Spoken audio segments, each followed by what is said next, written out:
भगवान विष्णु मंगलम गरुड़ध्वजः मंगलम पुंडरीकाक्षं मंगलायतनो हरे।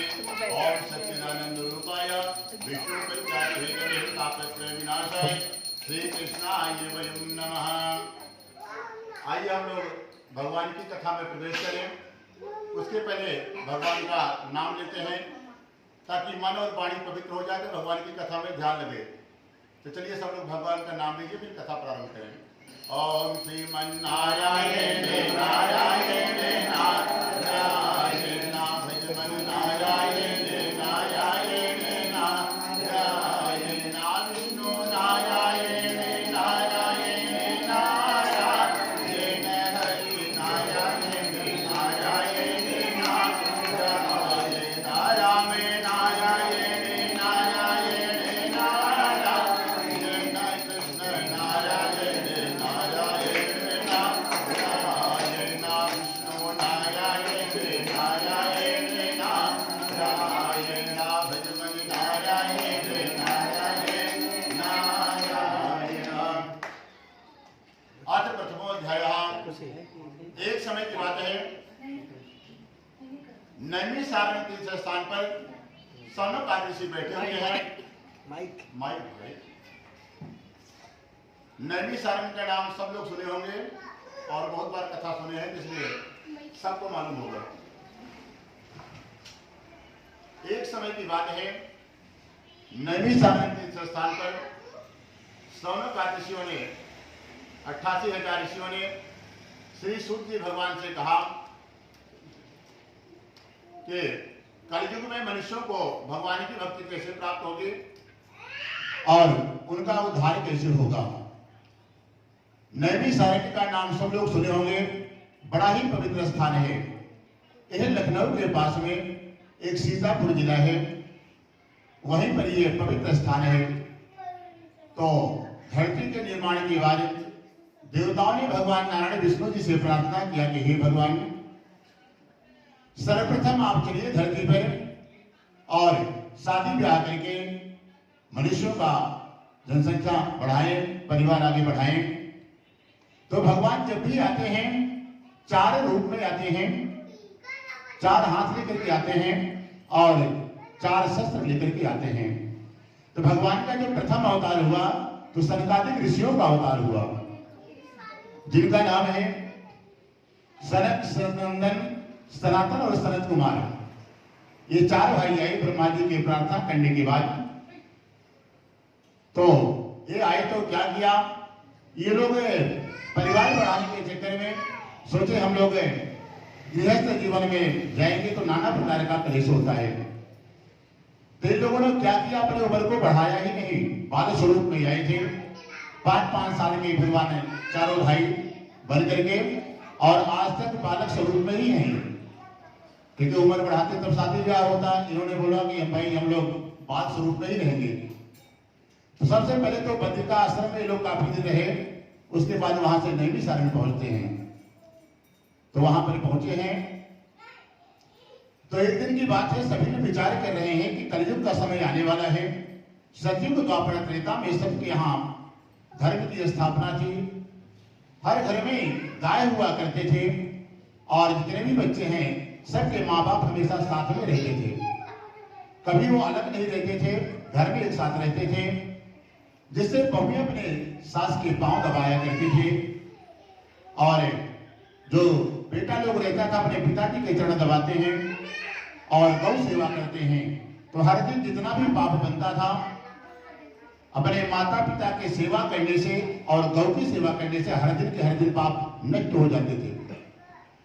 परंतु कलयुग के समय में ऐसा इसका पूरा विपरीत होने वाला है, क्योंकि कलयुग के समय में हर बच्चे बाहर जाएंगे कमाने के लिए और वो लोग माँ बाप अपने साथ नहीं रह पाएंगे और घर का भी अभाव होगा कि घर में गाय पाले शहर में, वो भी असंभव है। जिससे सबके पास पाप बढ़ता ही चला जाएगा, पाप घटेगा नहीं और पाप बढ़ जाएगा तो घर में परेशानी आएगी, नाना प्रकार के कलेश आएंगे, कोई बीमारी आएगी, कुछ ना कुछ संकट घर में बना रहेगा। तो कलयुग के हिसाब से ऐसा कौन सा पूजा पाठ है, ऐसा कौन सा धर्म है, ऐसा कौन सा दान है जो बना दिया जाए और मनुष्य एक बार भी अपने घर पर कर ले उस आयोजन को, तो हमेशा हमेशा के लिए उनकी संकट परेशानी दूर हो जाए। इसी बात की चिंता में धर्म सभा बुलाई है और सभी लोग चर्चा कर रहे हैं। किसी को कोई उपाय समझ में नहीं आ रहा था। काफी देर बाद कई घंटे तक मंत्रणा चलती रही। तो उसी रास्ते से श्री सूत जी महाराज जा रहे थे। सूत जी का नाम सुना है? व्यास जी के शिष्य हैं। जितने बड़े ज्ञानी व्यास जी थे उतने बड़े ज्ञानी महाराज सूत जी हैं। सूत जी अपने गुरु की आज्ञा का पालन करते थे, कभी अपने गुरु की आज्ञा का अवहेलना नहीं किया था, जिसे गुरु जी भी बहुत मानते थे, अपने बेटे से भी बढ़कर के मानते थे। तो जितना भी ज्ञान था सारा ज्ञान अपने शिष्य को श्री सूत जी महाराज को व्यास जी ने दे दिया।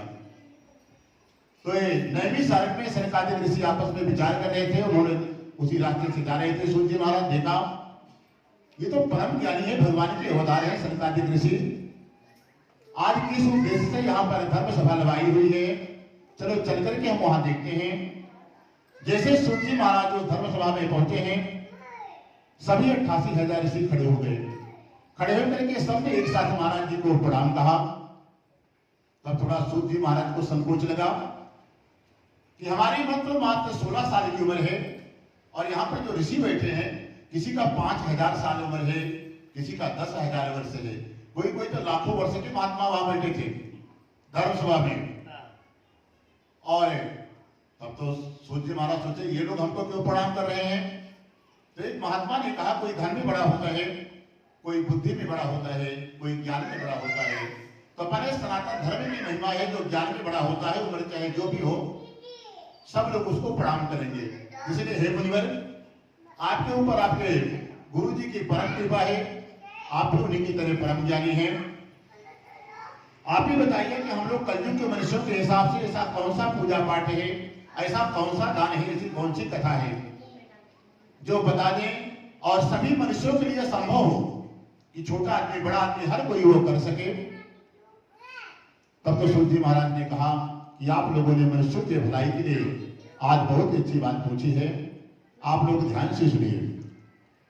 कहते हम आपको उपाय बताने चल रहे हैं। तो सूत जी महाराज ने कहा कि एक समय की बात है कि नारद जी के मन में आज विचार आया कि चलो हम समस्त लोगों में भ्रमण करने के लिए चलते हैं। जैसे अपने भारत देश में जो व्यवस्था है, सबको देवताओं का डिपार्टमेंट बटा हुआ है, तो देवताओं का भी डिपार्टमेंट दूरसंचार मंत्री नारद जी हैं। सभी इंसान का, सभी देवताओं का, पूरे संसार का खबर उनको रखना है। भगवान कब बुला ले और कौन सा प्रश्न पूछ ले वो नारद जी को जानकारी रखना होता है।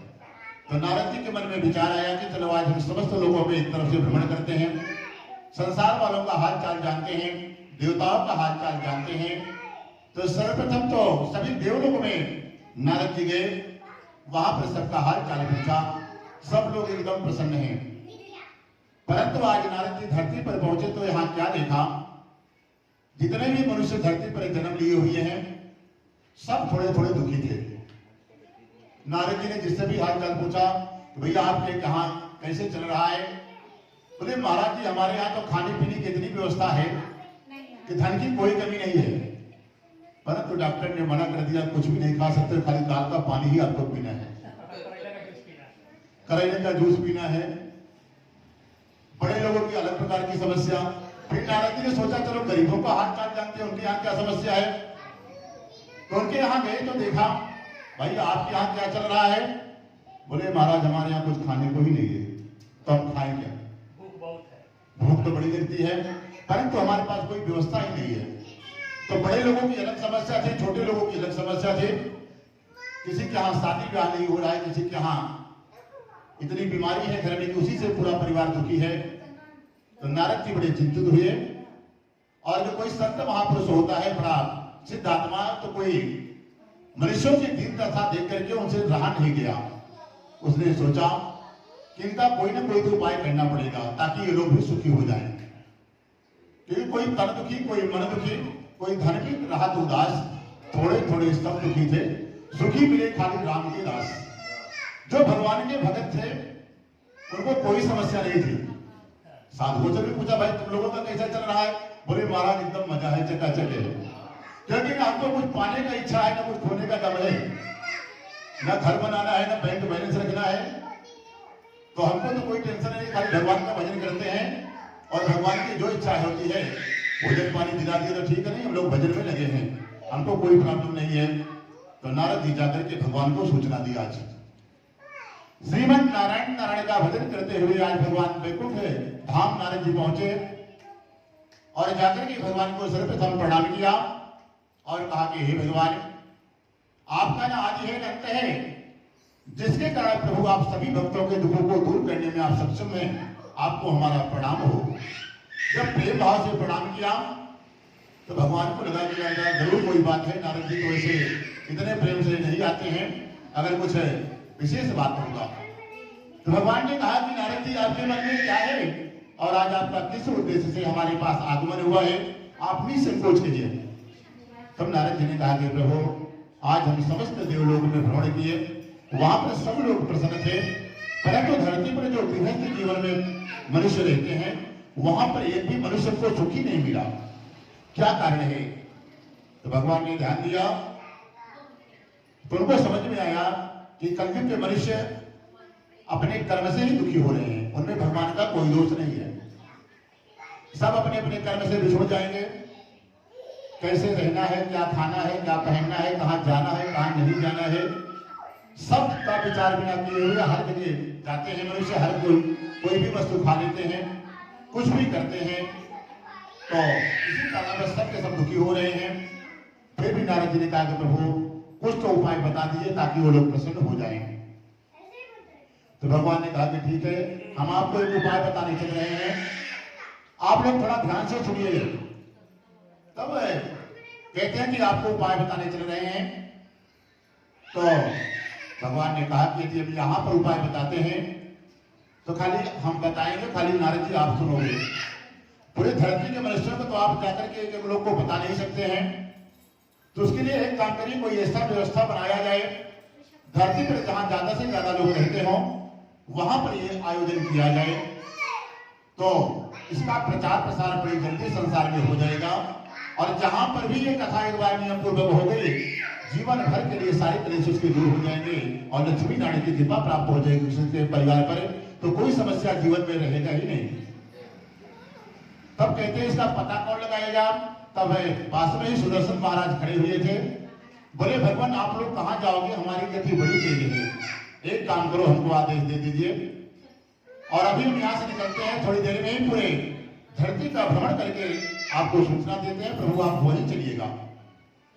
आज सुदर्शन जी महाराज भगवान से आदेश लिया और धरती पर भ्रमण करते करते नैमिषारण्य पहुंचे। जब नैमिषारण्य में पहुंचे तो क्या देखा, यहाँ पर सनकादिक ऋषियों का बहुत बड़ा आश्रम है। इतना बड़ा आश्रम है कि 88,000 ऋषि हमेशा वहां रहते हैं साथ में। आप सोच सकते हैं 88,000 ऋषि जहां हर समय वास करते हो तो कितना बड़ा आश्रम होगा। सुदर्शन जी महाराज पहुंचते हैं, देखते हुए मन प्रसन्न हो गया कि जो हम ढूंढ रहे थे हमको यहाँ पर मिल गया। और वहां पर सभी ऋषिगण हमेशा पूजा पाठ यज्ञ मंत्रों का पाठ करते हैं, जिससे वातावरण भी बड़ा पवित्र था वहां का। तो भगवान को वहां पर विश्राम किया और जाकर के सूचना दी, महाराज चलिए हम लोग धरती पर चलते हैं। धरती पर एक नैमिषारण्य तीर्थ क्षेत्र है जो बड़ा ही पवित्र है, वहां पर 88,000 ऋषि रहते हैं। आप वहीं चल करके सूचना ये जो बताने वाले हैं उपाय वहीं पर आप बताइए। तब जैसे ये समाचार मिला धरती के मनुष्यों को कि भगवान आज धरती पर आ रहे हैं, तब तो ये बात धीरे धीरे पूरे विश्व में फैल गई। ऋषियों को समाचार मिला, जो जंगल में तपस्या कर रहे थे, पहाड़ों पे गुफाओं में बैठे थे, उनको भी सूचना मिला कि धरती पर एक बहुत बड़ा कथा होने जा रहा है, आयोजन। तो किसी ने पूछा कि कथा कौन सुनाएगा? बोले भगवान स्वयं नारायण आए हैं कथा सुनाने। और फिर पूछे महात्मा ने कि कथा का आयोजन करता कौन है? बोले वो भी भगवान है, नारद जी आयोजन करा रहे हैं। कोई विशेष आदमी आयोजन कराए और किसी विशेष आदमी के घर में कथा हो तो आप सोच सकते हैं कितनी भीड़ होगी। और आप तो कथा सुनाने वाले भी भगवान है, सुनने वाले भी भगवान है। तो ये कथा पूरे विश्व में फैल गई और जिधर से देखी कमंडल लेकर के बाबा लोग बड़ी बड़ी दाढ़ी लेकर के सब भाग रहे हैं नैमिषारण्य कि चलते हैं, हम भी करते हैं। चारों तरफ से आकर के वहां पर करोड़ों की संख्या में महात्मा इकट्ठा होते। तब तक भगवान सुदर्शन जी और नारद जी लेकर के भगवान को धरती पर आए हैं। सभी 88,000 ऋषियों के साथ महात्माओं ने भगवान का दर्शन किया, भगवान का पूजन किया। और जैसे यहाँ पर कन्हैया जी हमारे नारायण विराजमान हैं, वैसे एक बढ़िया सिंहासन ऊंचा लगाया गया, भगवान को वहां पर विराजमान कराया गया। और नारद जी आज कथा सुनने के लिए सबसे आगे बैठे हैं। तो एक बाबा जी उसमें बैठे थे, महात्मा जी, उन्होंने विरोध कर दिया, यदि कथा सुनना है, कोई यज्ञ अनुष्ठान करना है, तो उसके लिए पत्नी का होना बहुत जरूरी होता है। अब तो भाई नारद जी को टेंशन हो गया। बोले एक बार पत्नी के खोज में लगे हुए थे, इंसान से बंदर हो गए। अब ऐसा कोई उपाय आप लोग महात्मा लोग बताइए जिससे हम अकेले अनुष्ठान कर सके। तब तो चार महात्माओं ने कहा कि नहीं नहीं भाई, साधु संतों के लिए छूट है, वो अकेले कर सकते हैं। ये नारद जी कथा सुनने के लिए सबसे आगे बैठे, सनत कुमार के बगल में बैठे हैं, और पीछे से 88,000 ऋषियों के साथ करोड़ों की संख्या में जैसे यहाँ पर भीड़ है, वैसे सारे महात्मा बैठ गए। और नारद जी भगवान से प्रश्न कर रहे हैं कि हे प्रभु, सर्वप्रथम आप ये बताइए, जो आप बताने जा रहे हैं संसार वाले, इसको किस नाम से जानेंगे? भगवान ने कहा कि सर्वप्रथम इसका नामकरण ही कर देते हैं, इसका नाम होगा सत्यनारायण व्रत कथा। फिर नारद जी ने कहा इसमें विधि क्या होगा, करने वाले को क्या नियम का पालन करना होगा। तो भगवान ने कहा इसका नाम सत्यनारायण व्रत कथा है, इसके नाम से ही आपको मालूम हो जाना चाहिए कि क्या मतलब है। सत्यनारायण मतलब सत्यनारायण भगवान विष्णु की, और व्रत कथा मतलब व्रत रखना है, और उसके बाद कथा सुनना है। तो व्रत क्या, पूरा दिन रखे तभी व्रत माना जाता है। फिर नारद जी ने कहा कि और क्या नियम है? कहते हैं सुबह से शाम तक व्रत रखिए, और शाम के समय अपने भाई बंधु मित्र पड़ोसियों को सबको बुला करके आयोजन करना चाहिए। आयोजन अकेले नहीं करना चाहिए, क्योंकि ये जो आपके घर में कथा आई है, कथा को बोलते हैं ज्ञान गंगा। इस कथा को सुनने से अब तक के जितने पाप हैं सबके नष्ट हो जाते हैं। ये गंगा का काम करते हैं, गंगा स्नान का।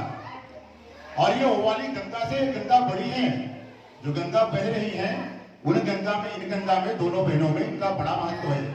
इनको बड़ी मानी जाएगी, बड़ी बहन। भगवान ने कहा कि एक बात इसको जान लीजिए, वो हमारे चरणों से निकली है जो बहती है गंगा, और ये तो हमारे मुखार बिंदु से निकली है, इसलिए इनका बड़ा महत्व होगा कलयुग में। तो नारद जी ने कहा कि फिर और क्या बात होगा, क्या प्रसाद में क्या व्यवस्था करना चाहिए? तो भगवान ने कहा कि पके केले के फल, शक्कर, घी, दूध, दही, गेहूं का चूर्ण देवे, और गेहूं के भाव में 60 का चूर्ण इकट्ठा करें, और जितना पकवान आप घर में बना सकते हैं उतना प्रकार का पकवान बना करके भगवान के सामने अर्पण करें। यदि संभव हो तो 56 प्रकार का भोग भगवान को बहुत पसंद है।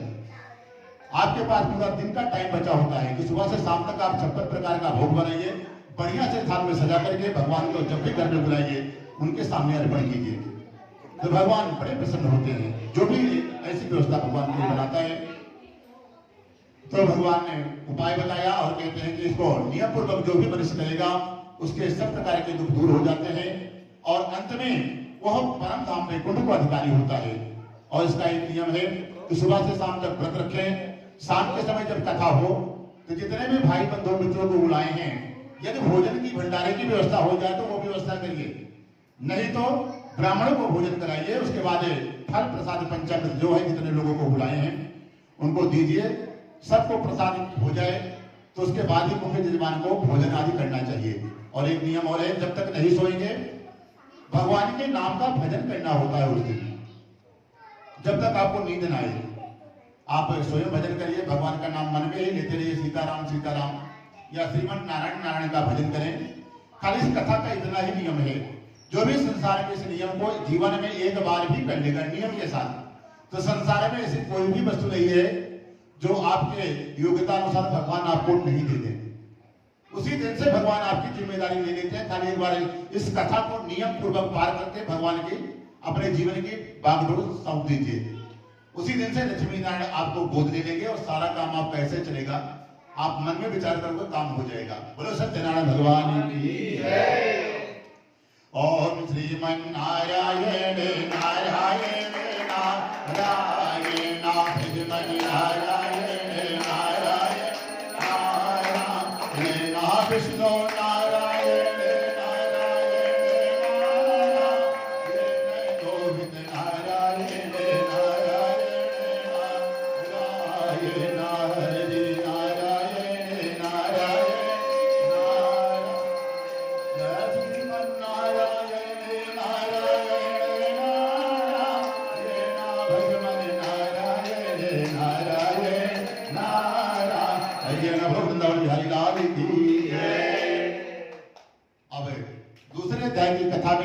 प्रवेश करते हैं।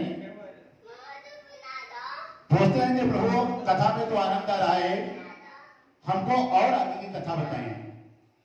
जो तो पहले अध्याय का ही कथा नहीं है, कथा का महात्म्य है। चाहे आप भागवत कथा सुने, चाहे राम कथा सुने, चाहे सत्यनारायण की कथा सुने, पहला अध्याय जो होता है महात्म्य की कथा होती है कि कथा कैसे होना चाहिए, कि कथा का आयोजन कैसे करें जहां पे एकदम शांति का वातावरण हो, जगह पवित्र हो, कोई गाड़ी मोटर कहीं से आवाज नहीं आए, कि भगवान की कथा में विघ्न आए कहीं से। बालक और बंदर के लिए छूट है, और दोनों के लिए छूट है। बंदर भी उछल कूद कर सकता है, बालक भी कर सकते हैं, बाकी लोग नहीं करेंगे। बाकी लोग जो समझदार है वो बैठे रहेंगे। हाँ, तब दूसरे अध्याय की कथा में हम लोग प्रवेश करते हैं। नारद जी ने कहा कि प्रभु और आगे की कथा बताएं, तो कहते हैं काशीपुरी नगरी हर कोई जानता है, महादेव की बड़ी पवित्र नगरी है। उसी नगर में एक सदानंद नाम का ब्राह्मण रहता था। ब्राह्मण बड़ा गरीब है, और हमेशा से ब्राह्मण कहीं भी कथा में गरीब ही लिखा गया है। तो पहले जमाने में सेठ लोगों से कमजोरी रही, कितना भी पैसा हो जाए कभी सेठ नहीं बनेगा, ब्राह्मण हमेशा गरीब ही रहेगा। हाँ, क्योंकि जो रखेगा फिर वो बनिया हो जाएगा, ब्राह्मण ही नहीं है। जो धन को संचित करे वो बनिया है, ब्राह्मण नहीं है। ब्राह्मण को तो है अभी मिल गया भोजन, शाम को मिलेगा कि नहीं मिलेगा, शास्त्र उसी को ब्राह्मण मानता है। और जिसका घर दान से चले वो ब्राह्मण है। जो नौकरी करे वो चतुर्थ चरण में चला जाता है, सेवक में उसकी गिनती होती है, चाहे ब्राह्मण हो चाहे कोई भी। जिसका टैक्स से खर्चा चले उसको क्षत्रिय कहते हैं, और जिसका ब्याज से खर्चा चले उसको बनिया कहते हैं। जिसका घर खर्चा सेवा से चले उसको सेवक कहते हैं। तो सबका नियम है, अगर वो पंडित जी इकट्ठा धन करेंगे तो फिर बनिया हो जाएंगे, ब्राह्मण नहीं रहेंगे वो। तो सबका अपना अपना नियम है, अपना अपना धर्म है, उसको पालन करना है। तो काशीपुरी नगरी में सदानंद नाम का ब्राह्मण है। ब्राह्मण बड़ा गरीब है। उसका नियम था 5 घर में खाली भिक्षा मांगता था। मिल गया तो ठीक है, नहीं मिला तो जंगली फल खा लेते, पत्ते हरे खा लेते थे, जो भी नाना प्रकार की सब्जियां होती है ना जंगलों में, घासों में, वो सब ला करके बना के खा लेते थे। और छठवें घर में कभी मांगने नहीं जाते थे। और ब्राह्मण देवता के पास कोई व्यवस्था नहीं है, न रहने के लिए घर है, टूटा फूटा छप्पर का घर था। बारिश में सारा पानी घर के ही अंदर आता था ब्राह्मण देवता के। तन पर कोई ढंग का कपड़ा नहीं है, फटे पुराने कपड़े देते थे, और घर पर कोई अनाज कुछ भी दे देता था, खेती बाड़ी कोई व्यवस्था नहीं है। जिससे ब्राह्मण देवता भिक्षा मांगने का ही काम करते थे। इसी तरह प्रतिदिन करते हैं।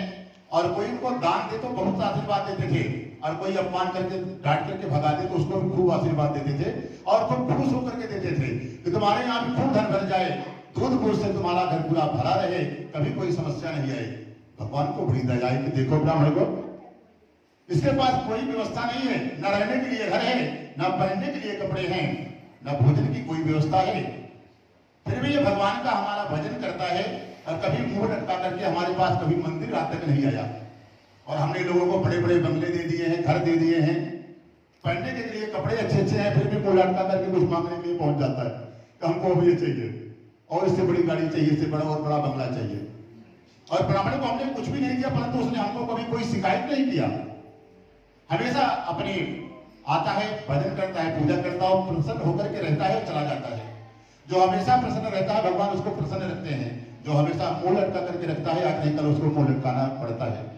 इसलिए भगवान जितना आपके नसीब में है, जितना है, जितना दिया, उसी पे प्रसन्न रहिए। प्रसन्न रहने से आप हमेशा निरोगी रहेंगे, कोई बीमारी नहीं शरीर में आएगी। और टेंशन लेंगे तो समस्या बढ़ती चली जाएगी। टेंशन मतलब अंग्रेजी शब्द है। एक सूरज की गर्मी कितनी होती है मालूम है? अभी पूरा भारत में त्राही त्राही मचा है, और टेंशन आ जाए तो क्या होगा? आग लग जाएगी। तो जो ज्यादा टेंशन लेते हैं उनका दिमाग गर्म हो जाता है, और जब दिमाग गर्म हो जाता है तो शहरों में लोग अंग्रेजी बोलना चालू कर देता है, हिंदी छोड़ देता है। इसलिए टेंशन नहीं लेना चाहिए। तो ब्राह्मण देवता की दशा देख करके भगवान को बड़ी दया आई कि ब्राह्मण के पास कोई भी व्यवस्था नहीं, फिर भी ये हर हाल में प्रसन्न है।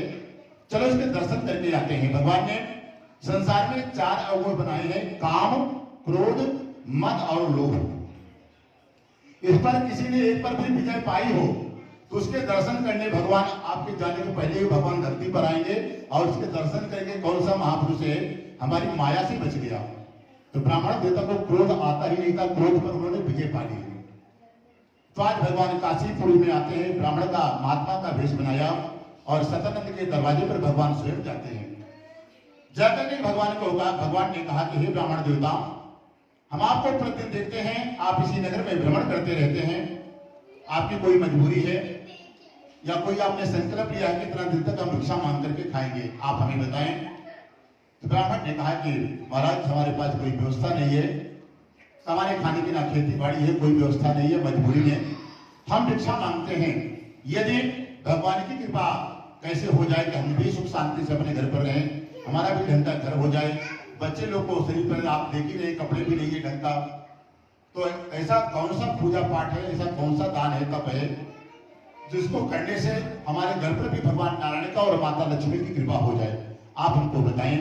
तो महात्मा ने बताया कि एक सत्यनारायण भगवान की ऐसी कथा है जो मन वांछित फल देती है, जिसको भी भगवान पे भरोसा हो, एक बार नियम पूर्वक इस कथा को कर लीजिए, उसके बाद अपने जीवन को आप देखिए आप कहां से कहां कैसे जा रहे हैं।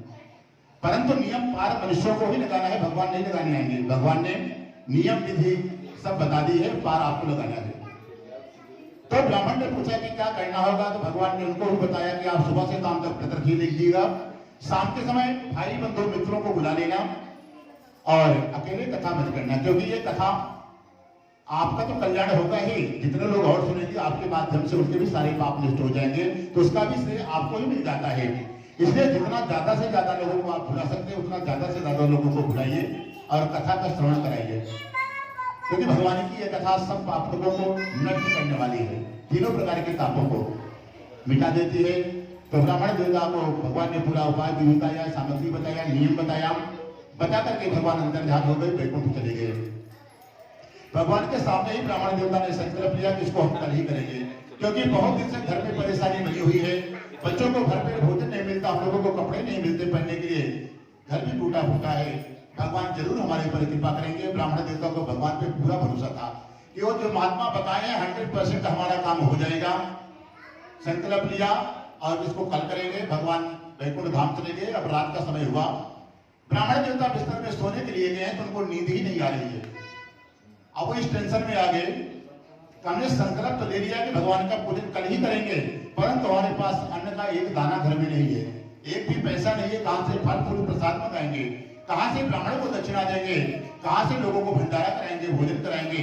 पूरी रात भगवान से रोता रहा सदानंद कि हे भगवान, पूजा तो हमको कल ही करना है, परंतु हमारे बस की बात नहीं है कि हम आपकी पूजा कर सके। अब यह भी जिम्मेदारी आपको ही लेना होगा। पूरी रात ब्राह्मण भगवान को नाम लेके रोता रहा। सुबह उठा है, जैसे 5 घर में भिक्षा मांगने के लिए जाता है, उसी तरह सदानंद गया है और 5 घर में ही भगवान ने आज ऐसी लीला कर दी, इतना धन मिल गया कि भंडारे की भी व्यवस्था हो गई और इतना धन मिल गया कि पंडित जी के दक्षिणा की, फल फूल प्रसाद की और भंडारे की भी व्यवस्था हो गई। तब तो आज वो ब्राह्मण रोने लगा कि हे भगवान, आज आपने हमारे ऊपर पूर्ण कृपा कर दी, क्योंकि आज नहीं, हम बहुत दिन से इसी नगर में भिक्षा मांगने के लिए आते थे। कभी कभी तो खाली हाथ चले जाते थे, कोई कुछ नहीं देता था। आज इतना दान कर दिया कि तो हमारी कथा भी हो जाएगी, भंडारा भी हो जाएगा। भगवान के पूजन के लिए बढ़िया बढ़िया पके केले के फल फूल प्रसाद, दूध दही पंचामृत वगैरह की सारी व्यवस्था बनाई। भंडारे के लिए अनाज खरीदा है, लेकर के घर पर व्यवस्था बनाई, सुबह से शाम तक व्रत रखा है और शाम के समय पूरे नगर वासियों को सबको बुलाया है और दिव्य कथा का आयोजन किया है। कथा हो ही रही थी और कथा होते होते कथा पूर्णता की तरफ गई। तो कथा में एक नियम होता है कि जो भी कथा सुने, जिसके बाद भगवान ने जो भी दिया है, कथा के बाद भगवान के चरणों में चढ़ाया जाता है। तो जो किसान लोग गए थे वो घर से अनाज लेकर के गए थे, सबने अनाज चढ़ाया। जो धन वाले थे, कमाने वाले थे, सबने भगवान के चरणों में दक्षिणा रखी, चढ़ाई। अब ब्राह्मण के पास तो धन है नहीं, जो मांग करके भिक्षा में लाए हैं, भगवान से कहता है कि हे प्रभु, ये फल फूल प्रसाद तो दक्षिणा तो हम तो मांग करके लाए हैं, इसमें हमारा कुछ नहीं है, परंतु देना हमको भी है कुछ न कुछ आपको। तो भगवान ने कुछ ना कुछ सबको जरूर देते हैं। ऐसा कोई भी मनुष्य संसार में नहीं है कि जो कह सके कि हमारे पास कुछ नहीं है। ब्राह्मण ने विचार किया कि क्या हमारे पास है, तो उसको समझ में आ गया कि हमारे पास गरीबी है, दरिद्रता है। ब्राह्मण ने कहा कि प्रभु हम यही आपके चरणों में चढ़ा देते हैं, क्योंकि आपने हमको वही दिया है तो हम वही देंगे ना। जो आपने हमको दिया है हम वही आपको दे रहे हैं, आप हमारी दरिद्रता को ग्रहण कर लीजिए। भगवान ने इस ब्राह्मण के सदानंद के दरिद्रता को ग्रहण कर लिया और अगले दिन ही भगवान ने भेष बना करके एक गरीब आदमी का बहुत सा धन भगवान ने ला करके ब्राह्मण देवता के धन पे रख दिया, जिसे ब्राह्मण देवता ने रहने की खाने की सारी व्यवस्था कपड़े की बना ली और संसार में सब प्रकार की सुख सुविधा होकर के अंत में वैकुंठ को जाते हैं। तब उसके बाद कहते हैं ब्राह्मण देवता के ऊपर कृपा करने के बाद और कोई कथा किया है क्या? दूसरा यजमान कौन है? पहले नारद जी, दूसरा ब्राह्मण देवता, तीसरा कहते हैं उसी नगर में एक लकड़हारा भी रहता था, और भी बड़ा गरीब आदमी थे, प्रति लकड़ियां बेचता था, क्योंकि पहले के जमाने में गैस चूल्हा इंडक्शन का खोज ही नहीं हुआ था, खाली चूल्हे से ही सबके यहाँ भोजन बनना है, लकड़ियों का ही सहारा था। तो ब्राह्मण देवता भी, अरे वो लकड़हारा भी इसी तरह, बड़े लोग तो जंगल में जाते नहीं थे क्योंकि जंगल में सांप बिच्छू और जंगली जानवर होते हैं, तो जो गरीब लोग रहते हैं वो सब लकड़ियां काट करके बड़े लोगों के यहाँ पहुंचाया करते थे, जो धन मिलता था उसी से अपने घर खर्चा को चलाते थे। इसी तरह लकड़हारा करता था। एक दिन की बात है, लकड़हारा को लकड़ियां बेचते बेचते सुबह से शाम का समय हो गया, आज लकड़ी नहीं बिक रही है। आज बड़ा दुखी हुआ कि हे भगवान, बच्चों को क्या खिलाएंगे? क्योंकि आप शहरों में देखिए, आप लोग घूमते हैं, कोई कोई देखिए इतना चावल लेके जाता है पॉलीथिन में, जो लेबर क्लास का काम करता है गरीब आदमी, इतनी दाल लेके जाता है क्योंकि उस पर शाम का पैसा है नहीं है, हर दिन कमाता है, जो पैसा मिलता है उसी से खरीद करके शाम को बनाता है। और बहुत आदमी ऐसे आपको दिख जाएंगे, इतना चावल लेकर के, इतनी दाल, थोड़ी सी सब्जी लेकर के शाम को जाते हुए करके। तो उसी तरह लकड़हारा भी बड़ा दुखी था। अब क्या करें? तो आज सुबह से शाम तक लकड़ियां बेच रहा है, लकड़ी नहीं बिक रही है, रास्ते में वो स्वयं भूख और प्यास लग गई और पैसे नहीं था कि कोई दुकान से लेकर के खा सके, बड़ा उदास हुआ। फिर सोचा कुछ मांग करके देखते हैं, तो रास्ते में एक ब्राह्मण का घर दिखाई पड़ा, सोचा चलो वहां चल करके देखते हैं, कुछ मिल गया तो जलपान कर लेंगे, नहीं हर इच्छा नारायण की जैसे भगवान की मर्जी होगी। वहां पर गया तो क्या देखा, भगवान का पूजन हो रहा था ब्राह्मण के यहाँ। तो लकड़ियों को बाहर रखा और भगवान की कथा में सम्मिलित हो गया। भगवान की कथा में कैसे सम्मिलित हो, उस लकड़हारे से सीखिए। जो भगवान की कथा में लेट से पहुंचता है, देरी से जाता है, उसको ऐसे शांति से पीछे जाकर के बैठ जाना चाहिए कि पड़ोसी को भी नहीं खबर हो कि आप अभी अभी पूजा में सम्मिलित हुई है, क्योंकि आपकी वजह से कथा रोकनी नहीं चाहिए। रुक गई तो आप ज्ञान गंगा में बांध बनाने का दोष लग जाता है, गंगा में बांध बनाने का अधिकार नहीं है, और ये गंगा बह रही है। इसलिए कहीं कथा हो रही हो तो बार बार आगे से, भागवत कथा, राम कथा हो तो उसमें आगे से आना जाना नहीं चाहिए।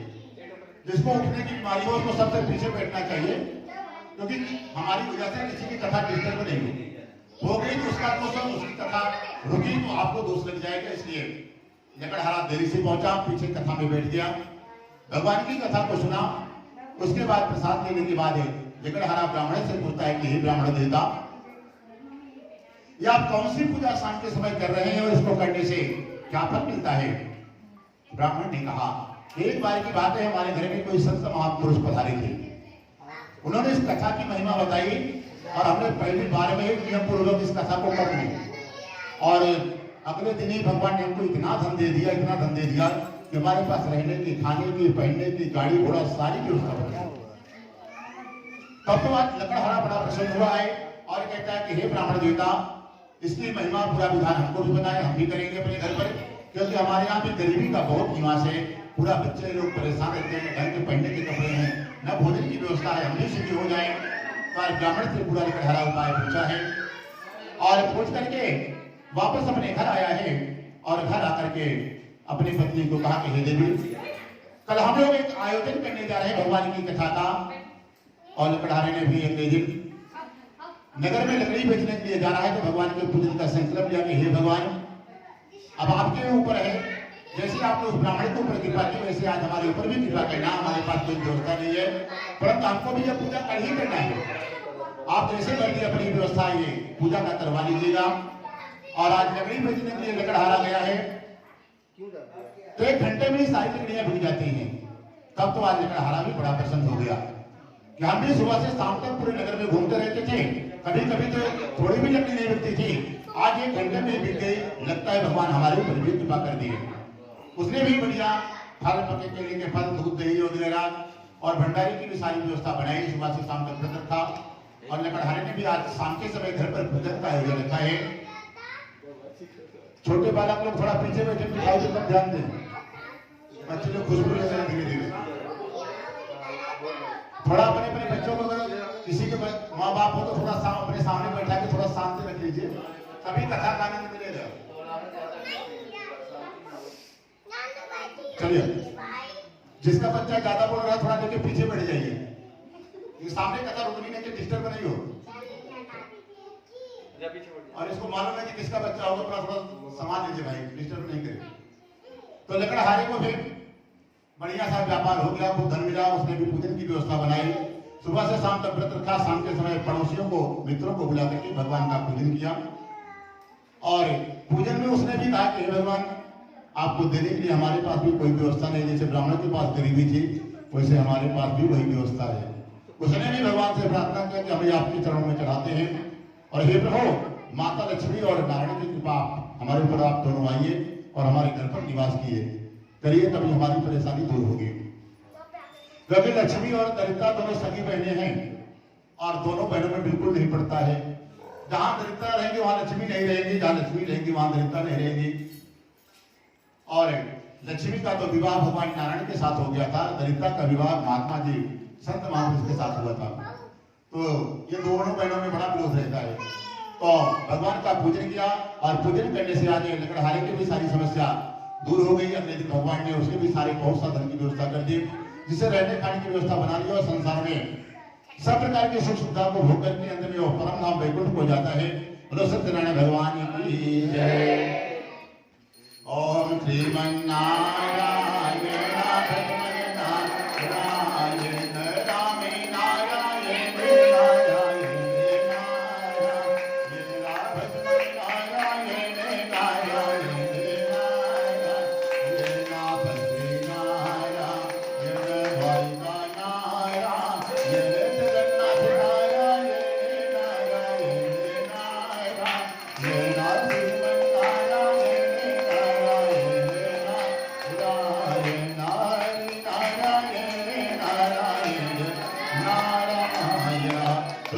भगवान की अद्वितीय।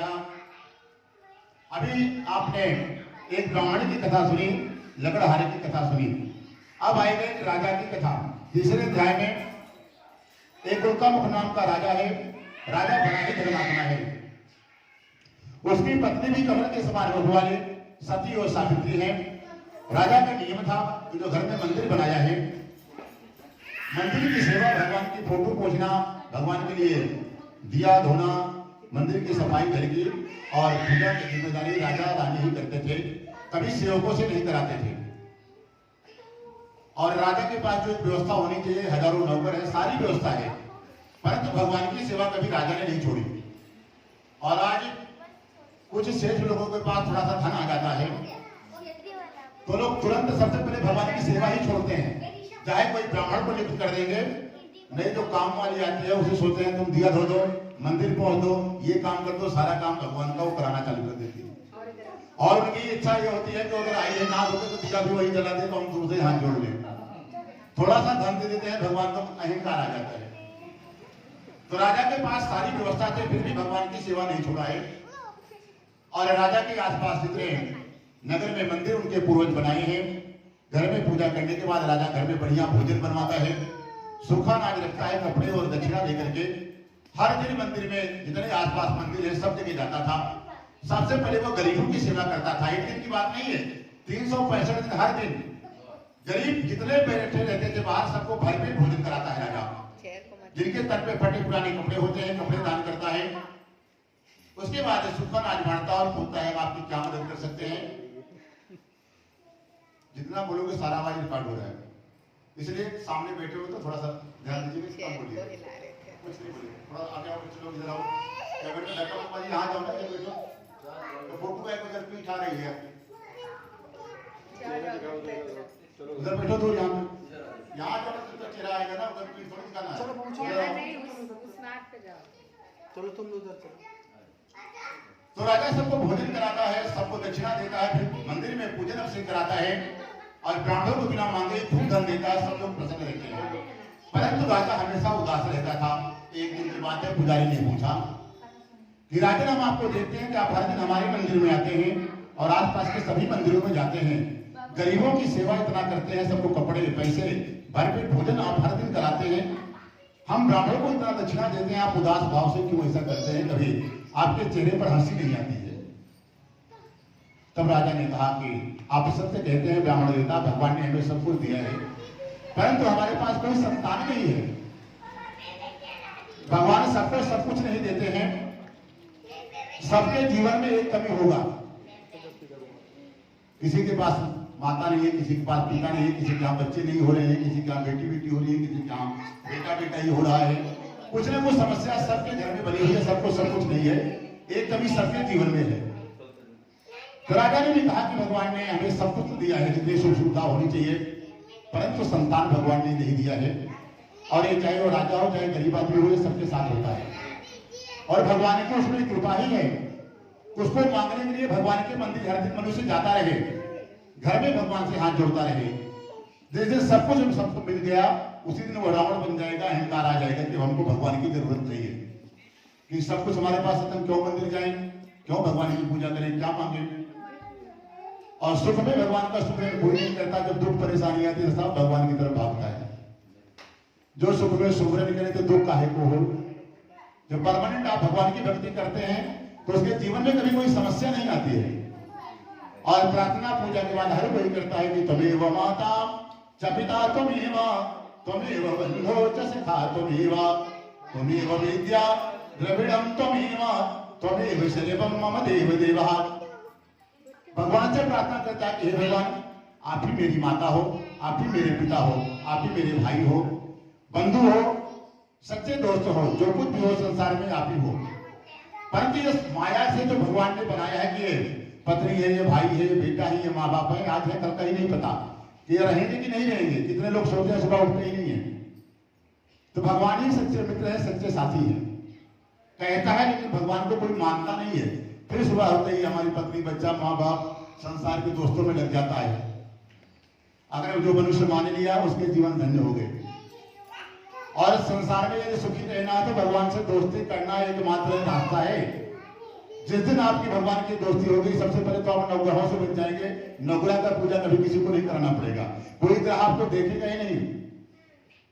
जैसे आपका परिचय समझ लीजिए प्रधानमंत्री से है, तो नॉर्मल सिपाही आपको रोक सकता है क्या, देख सकता है क्या? ये सब नवग्रह वगैरह नॉर्मल सिपाही हैं। आपकी अगर नारायण से दोस्ती हो गई, आपने भगवान से संबंध बना लिया, तो आपको कभी कोई समस्या हो ही नहीं सकती। क्योंकि हानि लाभ जीवन मरण जैसे अब जैसे भी रिहान है, 6 चीज भगवान ने अपने पास में ही रखा है। कोई दुखी हो रहा है तो भगवान कर रहे हैं, कोई सुखी है तो भी भगवान की इच्छा है। व्यापार में हानि हो रही है वो भगवान की इच्छा से हो रही है, यदि फायदा भी होता है तो उनकी इच्छा से होता है। जो कुछ भी संसार में घटित हो रहा है, हो चुका और होगा, सब उनकी इच्छा से होता है। यदि आपकी दोस्ती उनसे है तो आप डायरेक्ट उनसे कह सकते हैं कि आप ऐसा क्यों हमारे साथ कर रहे हैं, लेकिन उसके पहले आपको भगवान से रिश्तेदारी करना पड़ेगा। जिस दिन रिश्तेदारी हो गई आपको कभी घाटा लगने वाला ही नहीं है। परंतु पक्का व्यवहार बनवाना है, भगवान कैसे खाते हैं, कैसे रहते हैं, आपको जीवन में कैसे रहना है, सब भगवान से सीखना है। और ये संस्कार भगवान राम जी के जीवन से मिलेगा। जिसके माता पिता है, पैर नहीं दबा सकते थे, जहां पे गए वहीं पे घर से ही प्रणाम करिए, फोन करके आशीर्वाद हर दिन लीजिए उनका। क्योंकि बड़े भाग से माता पिता जिसके पास हैं, बड़े नसीब वाला है, सबको यह सुख नहीं मिलता है।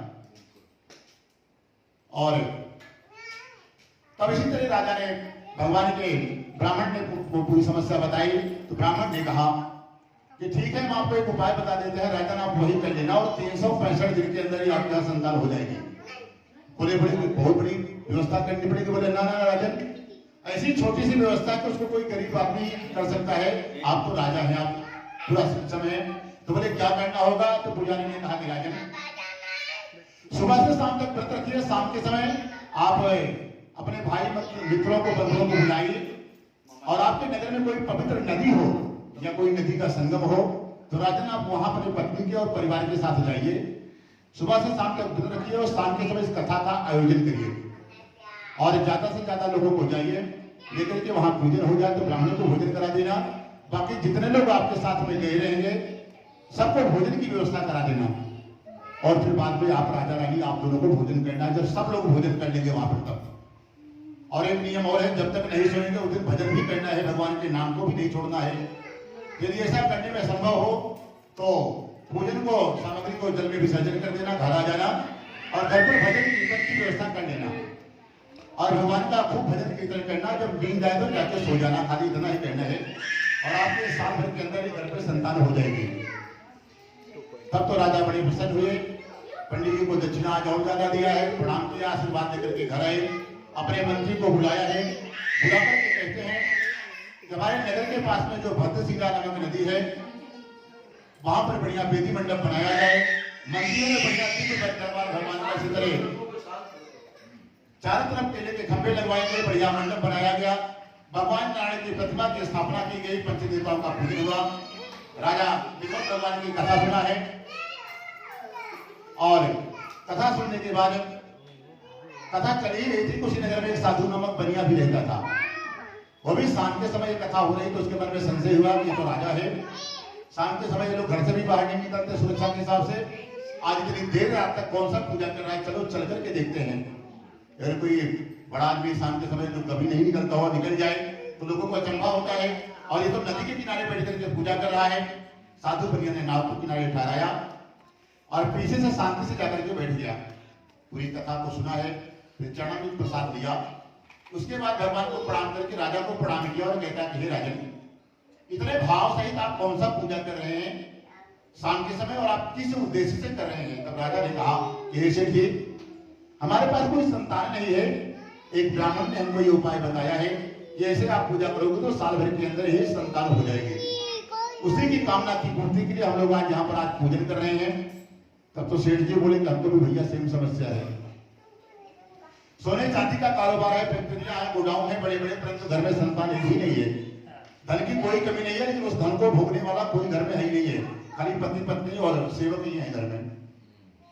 पूरा उपाय पूछा और पूछ करके आज अपने घर गया, अपनी पत्नी को कहा कि हे देवी, एक ऐसी कथा सुन करके आए हैं जिसको करने से जिसके घर पर संतान नहीं होते हैं संतान हो जाती है। तब तो सेठानी जी प्रसन्न हुई और कहा कि हे सेठ जी, इसको कल ही आप कराइए, ज्यादा विलंब मत करिए क्योंकि हम लोग बूढ़े हो रहे हैं। तब सेठ जी ने सोचा कि लगता है पूजा कराना पड़ेगा। पूजा में तो देखे थे बहुत लोगों को राजा बुलाया था, भंडारे की भी व्यवस्था की थी, पंडित जी थे, फल फूल मिठाई दिया, जिसमें तो बहुत पैसा खर्चा होता है और हमने आज तक किसी को पैसा दिया नहीं है, खाली लिया है। इसमें धन खर्चा हो जाएगा, इससे बचे कैसे? तो सेठ जी में जो विचार आया, कहीं कथा सुने थे कि दरिद्रों के लिए भी भगवान ने उपाय बना दिया है। जो दरिद्र हो, एकदम कुछ नहीं व्यवस्था हो, बेटा बैठ जाओ, तो दरिद्रों के लिए भी भगवान ने एक व्यवस्था बनाई है। भगवान कहते हैं पत्रम पुष्पम फलम तोयम, कहते हैं जो एक तो जिसके पास कुछ नहीं होता वो दरिद्र होता है, जिसके पास बहुत सारा धन बना रहे और मन से दरिद्र हो, दो प्रकार के होते हैं। तो सेठ जी मन से दरिद्र है, धन की कोई कमी नहीं है, तो उनको समझ में आया कि पत्रम पुष्पम फलम तोयम, भगवान ने ये भी बताया है जिसके पास कोई व्यवस्था नहीं हो, भगवान कहते हैं किसी भी जंगली पेड़ का एक पत्ता ही तोड़ के हमारे चरणों में रख दो कि हम लोग तब भी काम कर देंगे। और पुष्पम कहते हैं फूल आप दुकान से मत खरीदिए, आपके पास व्यवस्था नहीं है या मन से गरीब है, आप पैसा नहीं खर्चा करना चाहते हैं तो जंगली फूल कहीं भी मिल जाएगा, कोई भी फूल तोड़ करके हमारे चरणों में रख दो तब भी काम कर देंगे। और भगवान कहते हैं फलम, कोई भी जंगली फल मिल सकता है, भगवान कहते हैं वही आप चढ़ा दीजिए तभी आपका काम हो जाएगा। और तीसरा कहते हैं तोयम, तोयम मतलब जल को कहते हैं, जल की पर्यायवाची है पानी की। और जल कौन सा? नल वाला नहीं चाहिए, जो आंख से निकला हो। बच्चे पकड़ लीजिए भाई, वो उसी को पकड़ा पीछे नहीं। तो पत्रम पुष्पम फलम तोयम, तो सेठ जी को समझ में आया कि जल वाली व्यवस्था बढ़िया है, पेड़ का पत्ता भी तोड़ने नहीं जाना है, फूल भी नहीं तोड़ने जाना है, फल भी नहीं तोड़ने जाना है और खाली जल ही चढ़ा देते हैं। तो सेठ जी ने अपनी पत्नी को लिया और मंदिर पहुंच गया और मंदिर पहुंचकर कैसे भावित हो गया कि लोग हमारा मुंह देखने से लोग नहीं देखना चाहता है, बड़ा हमारा अपमान होता है। तो हे भगवान, एक संतान दे दीजिए, एक कलंक हमारा छूट जाए, पांच काम हमारे घर पर भी संतान हो जाए। भगवान बहुत दुखी होते हैं, कोई हमारा चेहरा देख करके जाता तो उसका काम नहीं होता है, आकर के सामने तो नहीं कहता लेकिन पीछे कुछ न कुछ बोलता रहता है, इसका मुंह देखना पाप है। ऐसे भाव से सेठ जी सोचते सोचते आंसू आ गया, रोने लगे, चौखट पे गिर गया। सेठ जी समझ गए काम हो गया, पत्नी को लिया, वापस घर आए। धीरे धीरे समय बीता गया, राजा के घर पर पुत्र का जन्म हुआ और सेठ जी के यहाँ भी कन्या का जन्म हुआ। और कन्या इतनी तेजी से बढ़ रही थी जैसे चंद्रमा बढ़ता है। उसकी कला को देख करके सेठ जी ने बेटी का नाम कलावती रख दिया। और सेठ जी से फिर सेठानी जी ने कहा कि सेठ जी देखो, राजा ने भगवान की पहले पूजा की, उनके यहाँ बेटा हो गया, आपने कर लिया होता पहले तो हो सकता है पहले बेटा ही हो जाता, बेटी हो गई, परंतु कोई बात नहीं, कलंक छूटा, बेटा बेटी जो कुछ भी हुआ हुआ। अब एक काम करो, पूजा कर लीजिए। फिर सेठ जी सोचे काम हो गया, क्या जरूरत है धन खर्चा करने की। परंतु सेठ जी के पास इतना हिम्मत नहीं था कि अपनी पत्नी का विरोध कर दें कि हम पूजा नहीं कराएंगे, उनको दिमाग से ही काम लेना था। तो सेठ जी थोड़ी देर विचार किए, फिर कहा कि देखो देवी, बुढ़ापे में संतान हुई है, तुम्हारी जितनी भी ननद है सब आ जाएंगी और सबको कुछ ना कुछ देना पड़ेगा गिफ्ट। नगर के सेठ साहूकार हैं, सबको खिलाना भी पड़ेगा, भंडारा भी करना पड़ेगा, इसी में बहुत धन खर्चा हो जाएगा। यदि पूजा करेंगे तो उसमें पंडित जी को भी दक्षिणा देना है, फल फूल प्रसाद लाना है, फिर से सबको भोजन की व्यवस्था करनी है। एक काम करो, हमारे परिवार की एक बहुत बड़ी परंपरा है कि बच्चों को जब विवाह होता है तो उसमें भगवान की कथा का आयोजन पहले करना पड़ता है। तो एक काम करो, चलो भगवान तो करुणा निधान है, उनसे क्षमा मांग लेते हैं, हे प्रभु इस बार बहुत खर्चे में है, इस बार माफ कर दो। जब बेटी का विवाह करेंगे तो सबसे पहले आपको बुलाएंगे, निमंत्रण देंगे और आपका पूजन अवश्य कर लेंगे, उसके बाद ही बेटी का विवाह का कार्य आगे बढ़ाएंगे। और पहले जमाने में 5 साल में ही बच्चों की शादी होती थी। कन्यादान का नियम ही है, शास्त्रों में अपने वर्णित है कि जब कन्या रजस्वला के पहले ही दान करने का महत्व है, उसके बाद दान करते हैं तो उतना पुण्य नहीं मिलता है। रजस्वला धर्म के पहले जमाने में इसीलिए कन्याओं का विवाह होता था, कोना 11 साल बाद भले हो, लेकिन रजस्वला धर्म के पहले 11 साल के अंदर ही कन्याओं का कन्यादान लोग कर देता था कि हमको दोष नहीं लगे। और आजकल तो ऐसी विचित्र व्यवस्था है कि शादी बाद में होती है, जयमाल पहले होता है, हर जगह की वो व्यवस्था है। जैसे ही कन्या बर के गले में माला डालती है, शादी हो गई तुरंत, गंधर्व विवाह हो गया। फिर बाद में यदि आप कन्या दान करते हैं तो उसी कन्या को दान देने के बाद कन्या का दान नहीं करना है, वो दान हो गई, फिर से वापस कन्या लेकर उसी सामान को 2 बार दान नहीं कर सकते, तो दान करता उसको दोष लगता है। नियम यह है कि पहले शादी हो, बाद में जयमाल का सिस्टम हो। और शादी तो हो गई तो फिर कैसे फिर से पत्नी को उसके वापस ला के फिर अपनी कन्या बना करके फिर से दान करोगे? माला डालते ही शादी हो जाती है, तो ये गलत है। इस नियम को भी सुधारना है। सनातन धर्म का नियम पहले ये सब नहीं था, लेकिन अभी जैसे बोलते भाई वो सिस्टम चला रहा है, लेकिन उसको सुधारना है। जो कन्यादान शादी हो गई तो उस कन्या को फिर वैसे वापस कैसे आप ले सकते हैं? कन्यादान उसका नहीं कर सकते, उसकी शादी हो चुकी है, क्योंकि उसने अपने भर का भरण कर दिया, तो आप टेंशन फ्री हो गए, शादी हो गई उसकी। तो हाँ, तो वो सब भी जो करे, लेकिन अब पहले शादी को अधूरी बेदम हो जाए, उसके बाद विवाह जयमाल सिस्टम पार्टी रात भर चलती रहे, वो सिस्टम गलत है। कन्यादान फिर उसका नहीं कर सकते जिसका गंधर्व विवाह हो गया।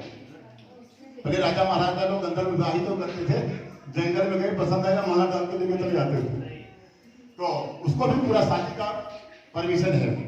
तो साधु बरिया ने अपनी पत्नी से कहा कि हे देवी, एक काम करो, अभी तो हम लोग बूढ़े भी नहीं हुए कि संसार छोड़ करके जाने का समय आ गया है, एक काम करो, चलो भगवान से क्षमा मांग लेते हैं, इस बार प्रभु माफ करना, बेटी के विवाह में आपको बुलाएंगे, 5 साल बाद ही शादी करना है।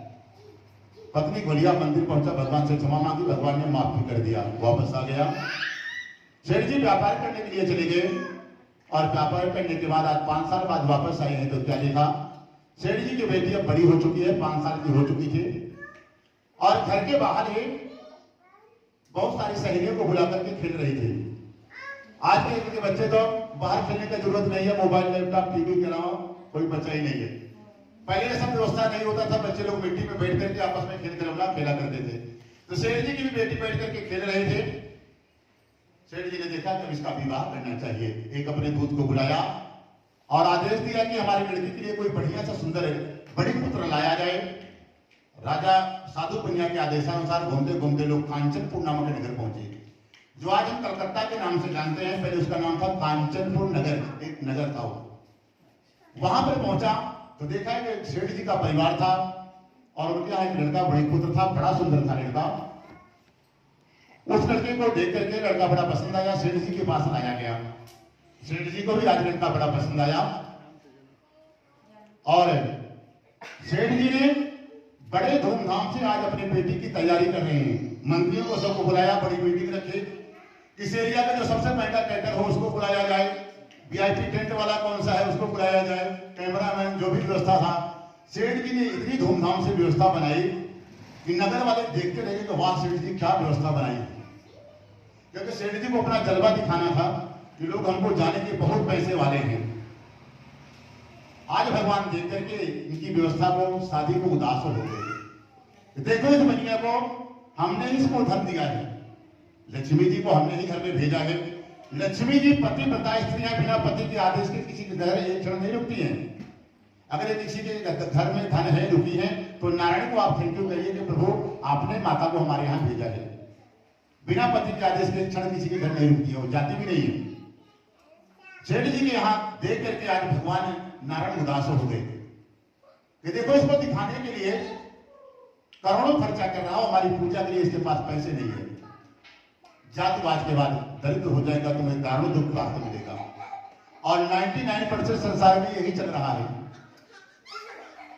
कितने लोग हैं भगवान के सत्यनारायण की कथा, भागवत राम कथा तो दूर छोड़िए, सत्यनारायण की कथा नहीं होती 7 साल 2 साल 5 साल, किसी की ने तो सुना ही नहीं।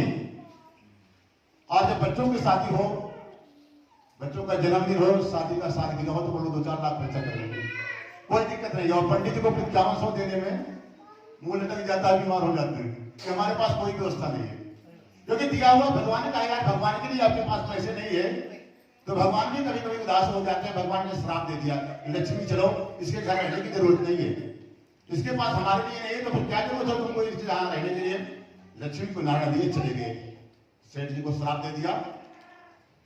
अगले दिन सेठ जी ने जब हिसाब किताब लगाया तो करोड़ों का खर्चा आया। सेठ जी ने सोचा बहुत धन खर्चा हो गया है। अपने जमाई को जिसके साथ शादी किया था बुलाया, बेटा आओ चलो हम लोग व्यापार फिर से करते हैं, शादी में बहुत धन खर्चा हो गया है, फिर से कमाया जाए। सेठ जी ने सोने चांदी का कारोबार था, 9 में धन था और व्यापार करने के लिए चले गए। व्यापार करने के लिए आज कहाँ गए? रत्नपुर नगर, जो आज हम लोग रत्नागिरी के नाम से जानते हैं, पहले रत्नपुर नगर था। वहां उस जमाने में राजा चंद्रकेतु का राज्य चलता था। पहले प्रधानमंत्री मुख्यमंत्री नहीं होते थे, खाली राजाओं का राज्य होता था। तो समय वहां के राजा चंद्रकेतु थे, उनके नगर में व्यापार कर ही रहे थे। भगवान नाराज थे, जाकर कृपा राम की होई, तापर कृपा करे सब कोई। जब तक भगवान की कृपा आपके ऊपर है तभी तक आप किसी सभा में किसी के यहाँ चले जाएंगे, 2 मिनट खड़ा होकर पहले कुर्सी छोड़ देगा। जिस दिन भगवान की कृपा आपके ऊपर से हट गई, आप उसी घर में जाइए, वहीं पर जाइए, आपको कोई देखेगा नहीं, खड़ा भी नहीं होगा, आप खड़े रहेंगे। तो आज सेठ जी के साथ वही होने जा रहा है। सेठ जी व्यापार कर रहे थे और आगे भगवान की इच्छा हुई कि इस बनिया को फंसाया जाए, क्योंकि इसने इसको श्राप दी है तो फलीभूत भी करना है। तो उस नगर के राजा चंद्रकेतु के यहाँ भगवान ने चोरी करा दी और कुछ माया से चोर बना दिए। राजा के यहाँ चोरी हुई, भगवान ने सिपाहियों को भी खबर कर दिया कि तुम्हारे राजा के यहाँ चोरी हो गई है। चोर धन लेकर के भाग रहे थे, सिपाहियों को भी पीछे से भगवान ने लगा दिया, सिपाही पकड़ने के लिए दौड़े हैं। अब चोरों को मालूम हुआ धन लेकर के भागते हैं तो पकड़े जाएंगे, मार खाएंगे। एक काम करो, पहले धन छोड़ करके जान बचाएं। तो धन छिपाने का कहीं जगह नहीं मिला। उसी नगर में साधु बनिया रात के समय सो रहा था, क्योंकि चोरी रात में ही होती है 2-3 बजे। सेठ जी बढ़िया अच्छे से फर्राटे ले रहे थे, थके हुए थे। चोरों ने सोचा कि लगता है खाली नाव पड़ी है, पहले धन छिपा करके जान बचा लेते हैं, जान बची रहेगी तो सुबह करके भी थोड़ी देर बाद धन ले लेंगे। सारा नाव में सेठ जी के धन छोड़ करके भाग गए इधर उधर। और जब पीछे से सिपाही आए तो उनको लगा कि कहीं यही दोनों तो चोर नहीं है, क्योंकि रात का समय था, पहले लाइट का भी कोई नहीं था, अंधेरा रात था। तो सिपाहियों ने एक ने कहा कि पहले हमारा तलाशी लिया जाए, यदि चोर होगा तो धन को भी कहीं आसपास ही छिपाया होगा, क्योंकि आगे आगे भी दौड़ रहा था, धन कहीं दूर नहीं छिपाया होगा। एक सिपाही ने कहा सत्य कह रहे हो, हमारा तलाशी लिया जाए। जैसे तलाशी लिया, सारा धन सेठ जी के नाम में सिर्फ चोरों ने रखा था, मिल गया। सबने ऐसे डंडों से पिटाई की लाल घूसा से सेठ जी की कि सारी सेठगिरी भूल गई। जब तक भगवान की कृपा है तभी तक करेगी। कुछ भी हो सकता है, कभी भी हो सकता है किसी के साथ। यदि भगवान के साथ दगा करोगे तो कुछ भी हो सकता है। तो ऐसी पिटाई की और फिर हथकड़ी लगाया गया। घसीटते मारते हुए सिपाहियों ने राजा के पास लाया कि राजन, आपका धन मिल गया, जो चोरी किया था यही दोनों चोरी किए थे। उसी तरह राजा ने कहा इनको और पीटा जाए। तो उसमें कहा तो बूढ़े सिपाही थे, जैसे इंडियन पिक्चर में कौन से थे, बूढ़े थे, हमारे बुढ़ापे में रिटायरमेंट होने वाले, हम भी साफ कर लेंगे सिंघम में। उसी तरह 2-4 सिपाही थे, बोले हम भी साफ कर लेंगे, चोर मिला है। तो सबने लातों घूसों से फुल पिटाई की सेठ जी की। और सेठ जी बार बार हाथ जोड़कर सफाई दे रहे हैं। उनको लग रहा है कि हम सेठ हैं, जहां जाते थे पब्लिक खाली करके कुर्सी खड़ी करके हो जाते थे। और वही सेठ आज हम हैं कि आज सब लोग हमको पीट रहा है और हम सत्य बोल रहे हैं, वो भी कोई मानने को तैयार नहीं कि हम सत्य बोल रहे हैं कि हमने चोरी नहीं की है। हमको खुद नहीं मालूम कहां से धन आया है, क्योंकि आज भगवान की कृपा उनके पास नहीं है। सेठ वही है, धन वही है, लेकिन भगवान की कृपा हट गई इनके ऊपर से। राजा ने भी नहीं माना कि तुम चोर नहीं हो, आपने चोरी नहीं किया। तुरंत सारा धन छीन लिया गया और जेल में डाल दिया गया। अगले दिन क्या हुआ, जो घर पे सोना रखा था वहां पर भी चोरी हुई। सारा धन और खाने पीने का सामान भी चोर लेकर के चले गए। घर पर भी गरीबी का निवास हो गया, कुछ भी नहीं बचा। माँ बेटी को भूख लगा, खाने का कुछ सामान नहीं मिला तो बोले क्या करें, कब आज भिक्षा मांगने का काम करते हैं, कब आज भिखारी बन जाए, कब राजा बन जाए। ये इनकी लीला है। आज देश का जो सबसे गरीब भिखारी आदमी था राजा है, जो राजकुमार थे, पूरे भारत में पैदल भ्रमण करा दिए भगवान ने, दौड़ा दिया भिखारी बना के, चलो मांगो खाओ। ये भगवान की लीला है। कब किसके साथ क्या कर दे, कब किसके जीवन में उतार चढ़ाव आ जाए। 6 चीज इसलिए इन्होंने अपने पास में डिपार्टमेंट रखा है, किसी को देवता को विभाग दिया नहीं। हानि लाभ जीवन मरण जस शब्द भी दिया। वो लोग बोले भगवान हम अपने पास रखेंगे, किसको प्रसन्न रखना, किसको दुख देना, किसको सुख करना है वो हम करेंगे, आप लोग अपना अपना डिपार्टमेंट संभालिए। तो साधु की पत्नी को बेटे को भूख लगा तो सोचे चलो क्या करें, खाने की व्यवस्था तो है नहीं, भीख मांगा जाए। इतने बड़े घर की बेटी जिसके पास सोने चांदी का गोडाउन हो, कारोबार हो, फैक्ट्री हो, आज नगर में भीख मांग रही है। भीख मांगते मांगते साधु की बेटी एक ब्राह्मण के घर पहुंची। वहां पर क्या देखा, भगवान का पूजन हो रहा था। ढंग का भोजन नहीं मिला था, सोची चलो पूजन के बाद भंडारा होगा, भरपेट भोजन कर लेंगे, आज माता को भी लेके जाएंगे। कथा समाप्त हुई, प्रसाद चढ़ाने दिया और कथा शाम को जैसे आज हो रही है ऐसे शाम को हो रही थी। तो कथा होते होते थोड़ा रात हो गई, तो रात को प्रसाद चढ़ाने दिए, भोजन किया, भोजन लिया और माँ के लिए घर पहुंची। तो आज उनकी माता लीलावती बहुत नाराज हुई, अरे बेटे तेरे दिमाग में क्या चल रहा है, अभी तक तो शाम तक वापस आ जाती थी, इतनी रात तक कहाँ रही। तब उसने कहा कि हे माते, एक ब्राह्मण के यहाँ भिक्षा मांगने के लिए गई, वहां पर भगवान की कथा चल रही थी। कथा में यह भी बताया गया है कि जब भी आप पूजा में सम्मिलित हो जाएं, जब तक भगवान का चरणामृत प्रसाद न मिल जाए तब तक वहां से उठ करके कहीं जाना नहीं है, तब तक भगवान की कथा सुनना है, जब तक चरणामृत प्रसाद न मिल जाए। उसीलिए माता भी पूजा पूर्ण हुआ, आरती हुई, प्रसाद मिला तो आ रही हो। तब उनकी माँ को याद आ गया कि हे बेटी, तुम्हारे पैदा होने के पहले से ही तुम्हारे पिताजी ने संकल्प लिया था भगवान का पूजन करेंगे। आज तक भगवान का पूजन ना उसने किया ना हमने किया। लगता है कि भगवान तो नहीं नाराज हो गए हैं, क्योंकि इतना बड़ा जो सेठ साहूकार हो आज नगर में भीख मांगे, ये भगवान ही कर सकते हैं, बाकी के बस की बात नहीं है। समझिए, तो माँ बेटी ने संकल्प लिया कि हे भगवान, अभी तक जो भी अपराध हो गया है, कल हम लोग आपकी पूजा अपने घर पर रखेंगे। और अगले दिन संकल्प लिया भगवान के पूजन का। माँ बेटी नगर में भिक्षा मांगने के लिए गई। भिक्षा में बहुत सा धन मिल गया, जिससे बढ़िया बढ़िया पकड़ के लेके फल शक्कर घी दूध दही की आज व्यवस्था बनाई गई। सुबह से शाम तक व्रत रखा गया। शाम के समय सभी भाई मित्रों को, परिवारों को बुलाया, कथा सुना। कथा सुनने के बाद भगवान से यह प्रार्थना करेंगे, हे भगवान, संकल्प में बोला कि हे भगवान, मुझसे या मेरे परिवार में किसी से भी यदि आपका अपराध कभी हो गया हो जीवन में, तो हम माँ बेटी आपसे क्षमा मांगते हैं प्रभु पूरे परिवार की तरफ से, कि हमारे सारे अपराध को प्रभु आप क्षमा करें। आज से हम आपके शरण में आए हैं, आपकी शरणागति ले रहे हैं।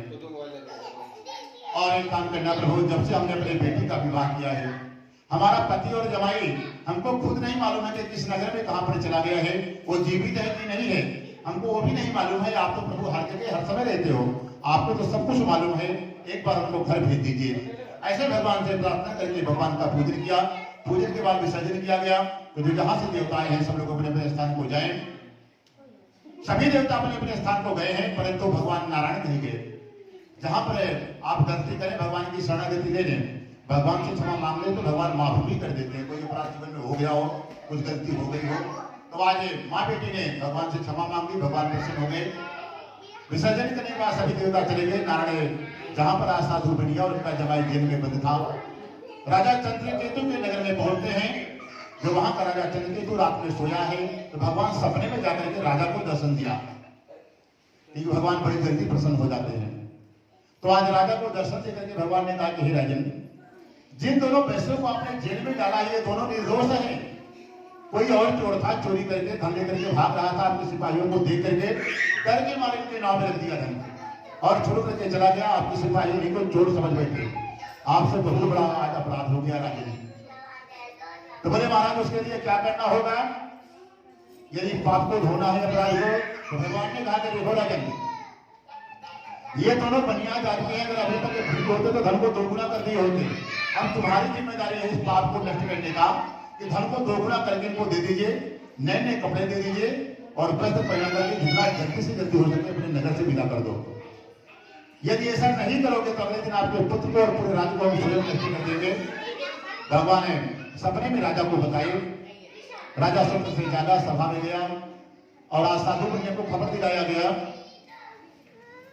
कि साधु बनिया को जेल में बुलाया गया, जेल से सभा में बुलाया गया है। जैसे समाचार मिला साधु बनिया रोने लगा। लगता है आज राजा फांसी पे चढ़ाएगा,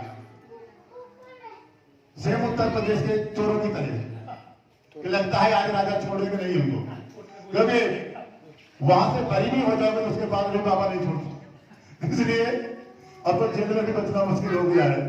परंतु साधु बनिया को लगा कि चोरी तो सिद्धि हो गई है, लगता है आज फांसी पे चढ़ाएगा राजा, इसीलिए बुलाया है, सभा में लाया गया है।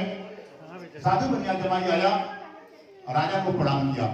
राजा पहले से भगवान ने डरा कर ले गए रात में, अपने मंच से खड़े होकर के दोनों को प्रणाम किया, साधु बनिया को, उनके जमाई को, और कहता है कि हे महानुभावों, भावी वस्तु नहीं ना तो प्राप्त हो गया, अभी से आपको कोई भी नहीं है। तब सेठ जी को थोड़ा राहत आया। राजा ने कहा कि इनको जितना धन लिए हैं हम लोग उसे दोगुना धन दिया जाए, नए नए कपड़े दिए जाए और इनको नगर से तुरंत विदा कर दिया जाए, अविलंब। तुरंत धन दे करके राजा ने विदा किया और अपने भेष से अपने नगर के लिए यात्रा करते हैं। बोलो सत्यनारायण भगवान की जय। ओम श्रीमन्नारायण नारायण नारायण भजमन नारायण नारायण नारायण विष्णु नारायण नारायण नारायण गोविंद नारायण नारायण नारायण हरि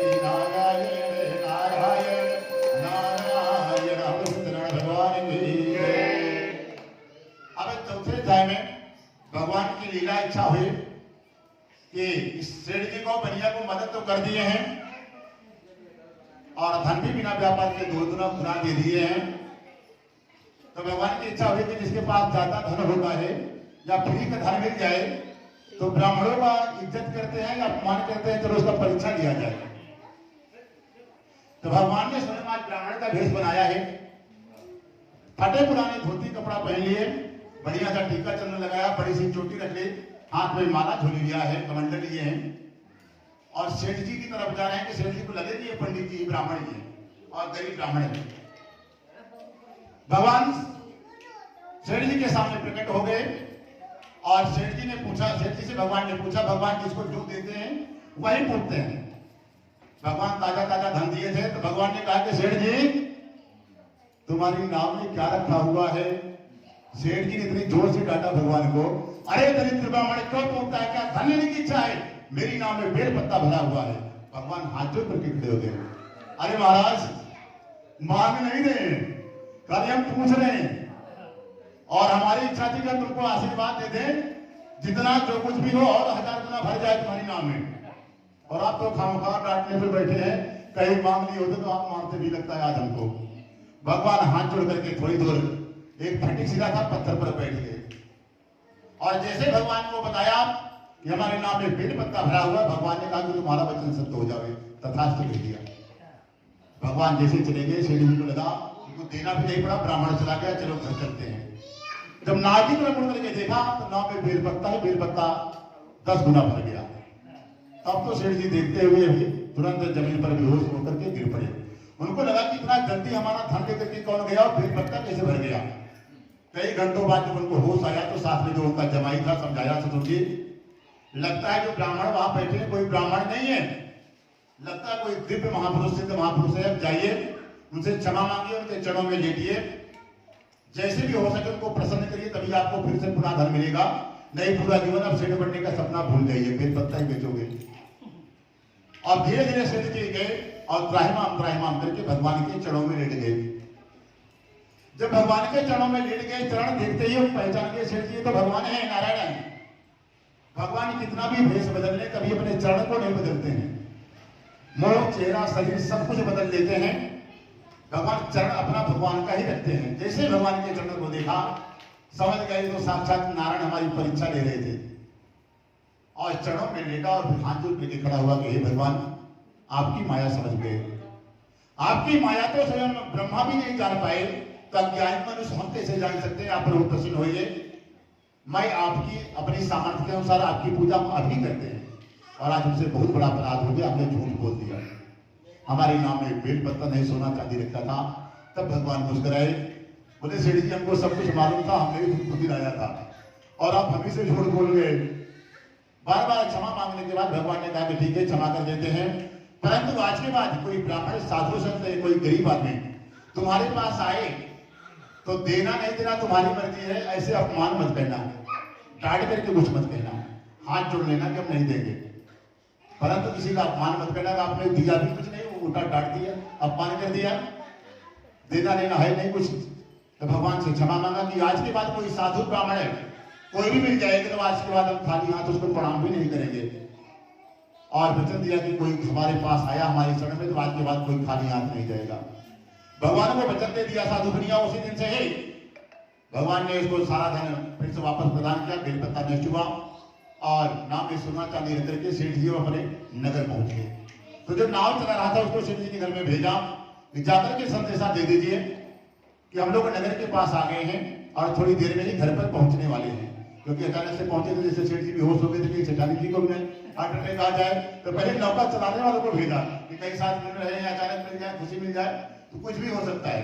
तो इसलिए सेठ जी ने नौका चलाने को भेजा कि सेठ जी नगर के पास आ गए हैं, घर पर आने वाले हैं। आज भगवान की इच्छा से घर पर माँ बेटी फिर से पूजा कर रहे थे कि भगवान मेरा पति और जमाई घर पर वापस आ जाए।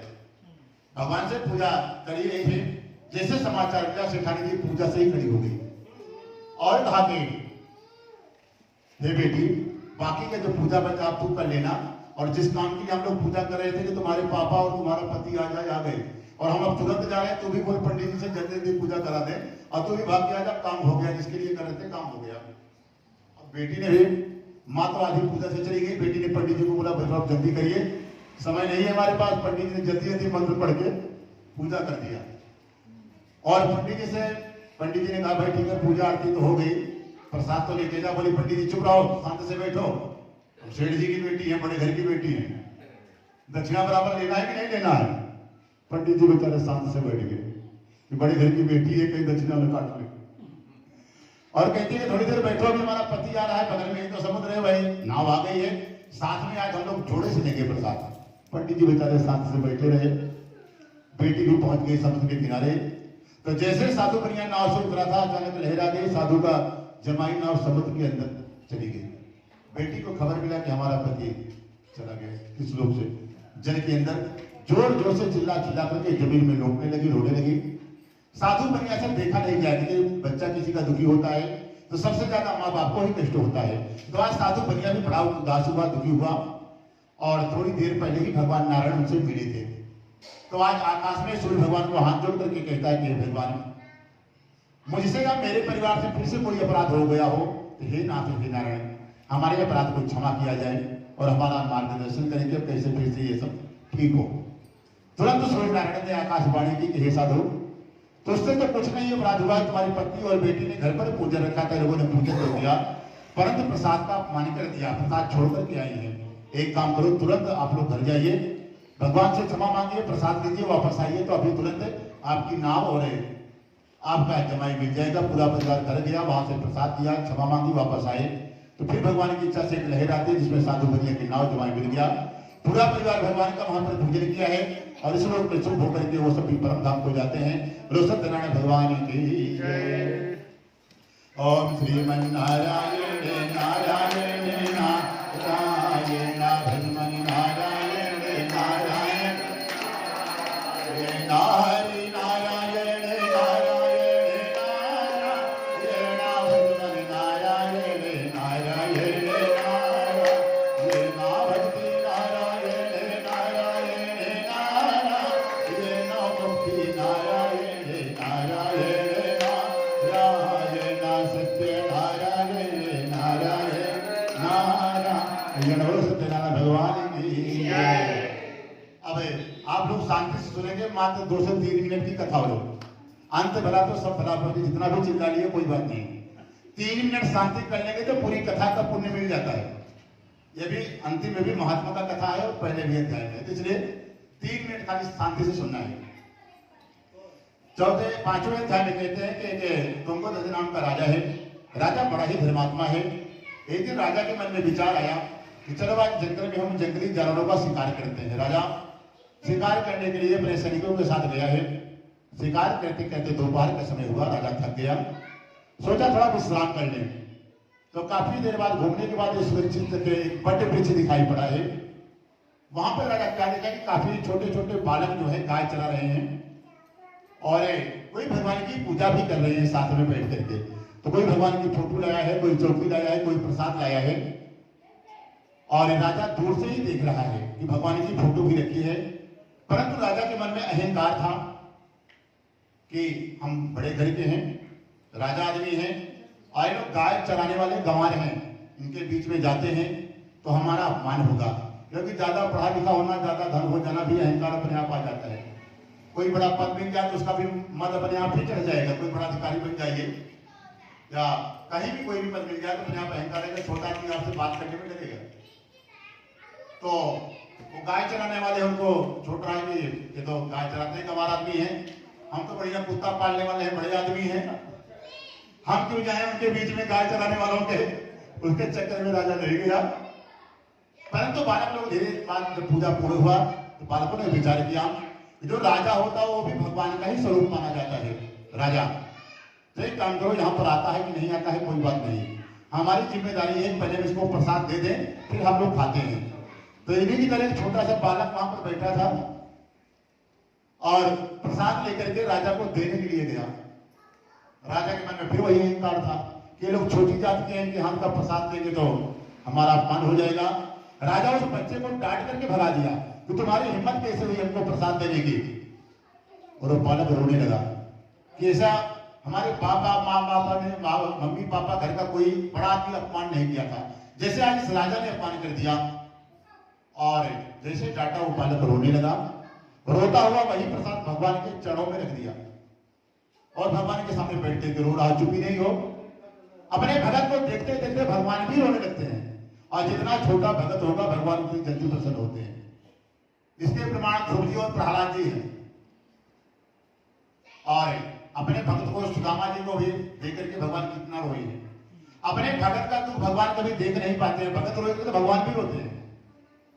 भगवान रोने लगे, उनकी आंख से एक आंसू टपक गया, आंसू से अग्निदेव प्रकट हो गए। भगवान ने कहा हे अग्निदेव, इस राजा को लगता है कि हमारी पत्नी बहुत खूबसूरत है, बच्चे अच्छे अच्छे हैं, बहुत ज्यादा धन है, हजारों नौकर हैं, इसी बात पे इसको अहंकार है। और भगवान ने कहा कि देख हम भी रामावतार में आए थे, सेवरी का जूठा पेड़ खाए थे और हम चक्रवर्ती सम्राट थे, खाली भारत के राजा नहीं थे, पूरे विश्व के राजा थे। हमने तो नहीं देखा कि ये छोटा आदमी है, गरीब आदमी है, बड़ा आदमी है, हमने तो भाव देखा।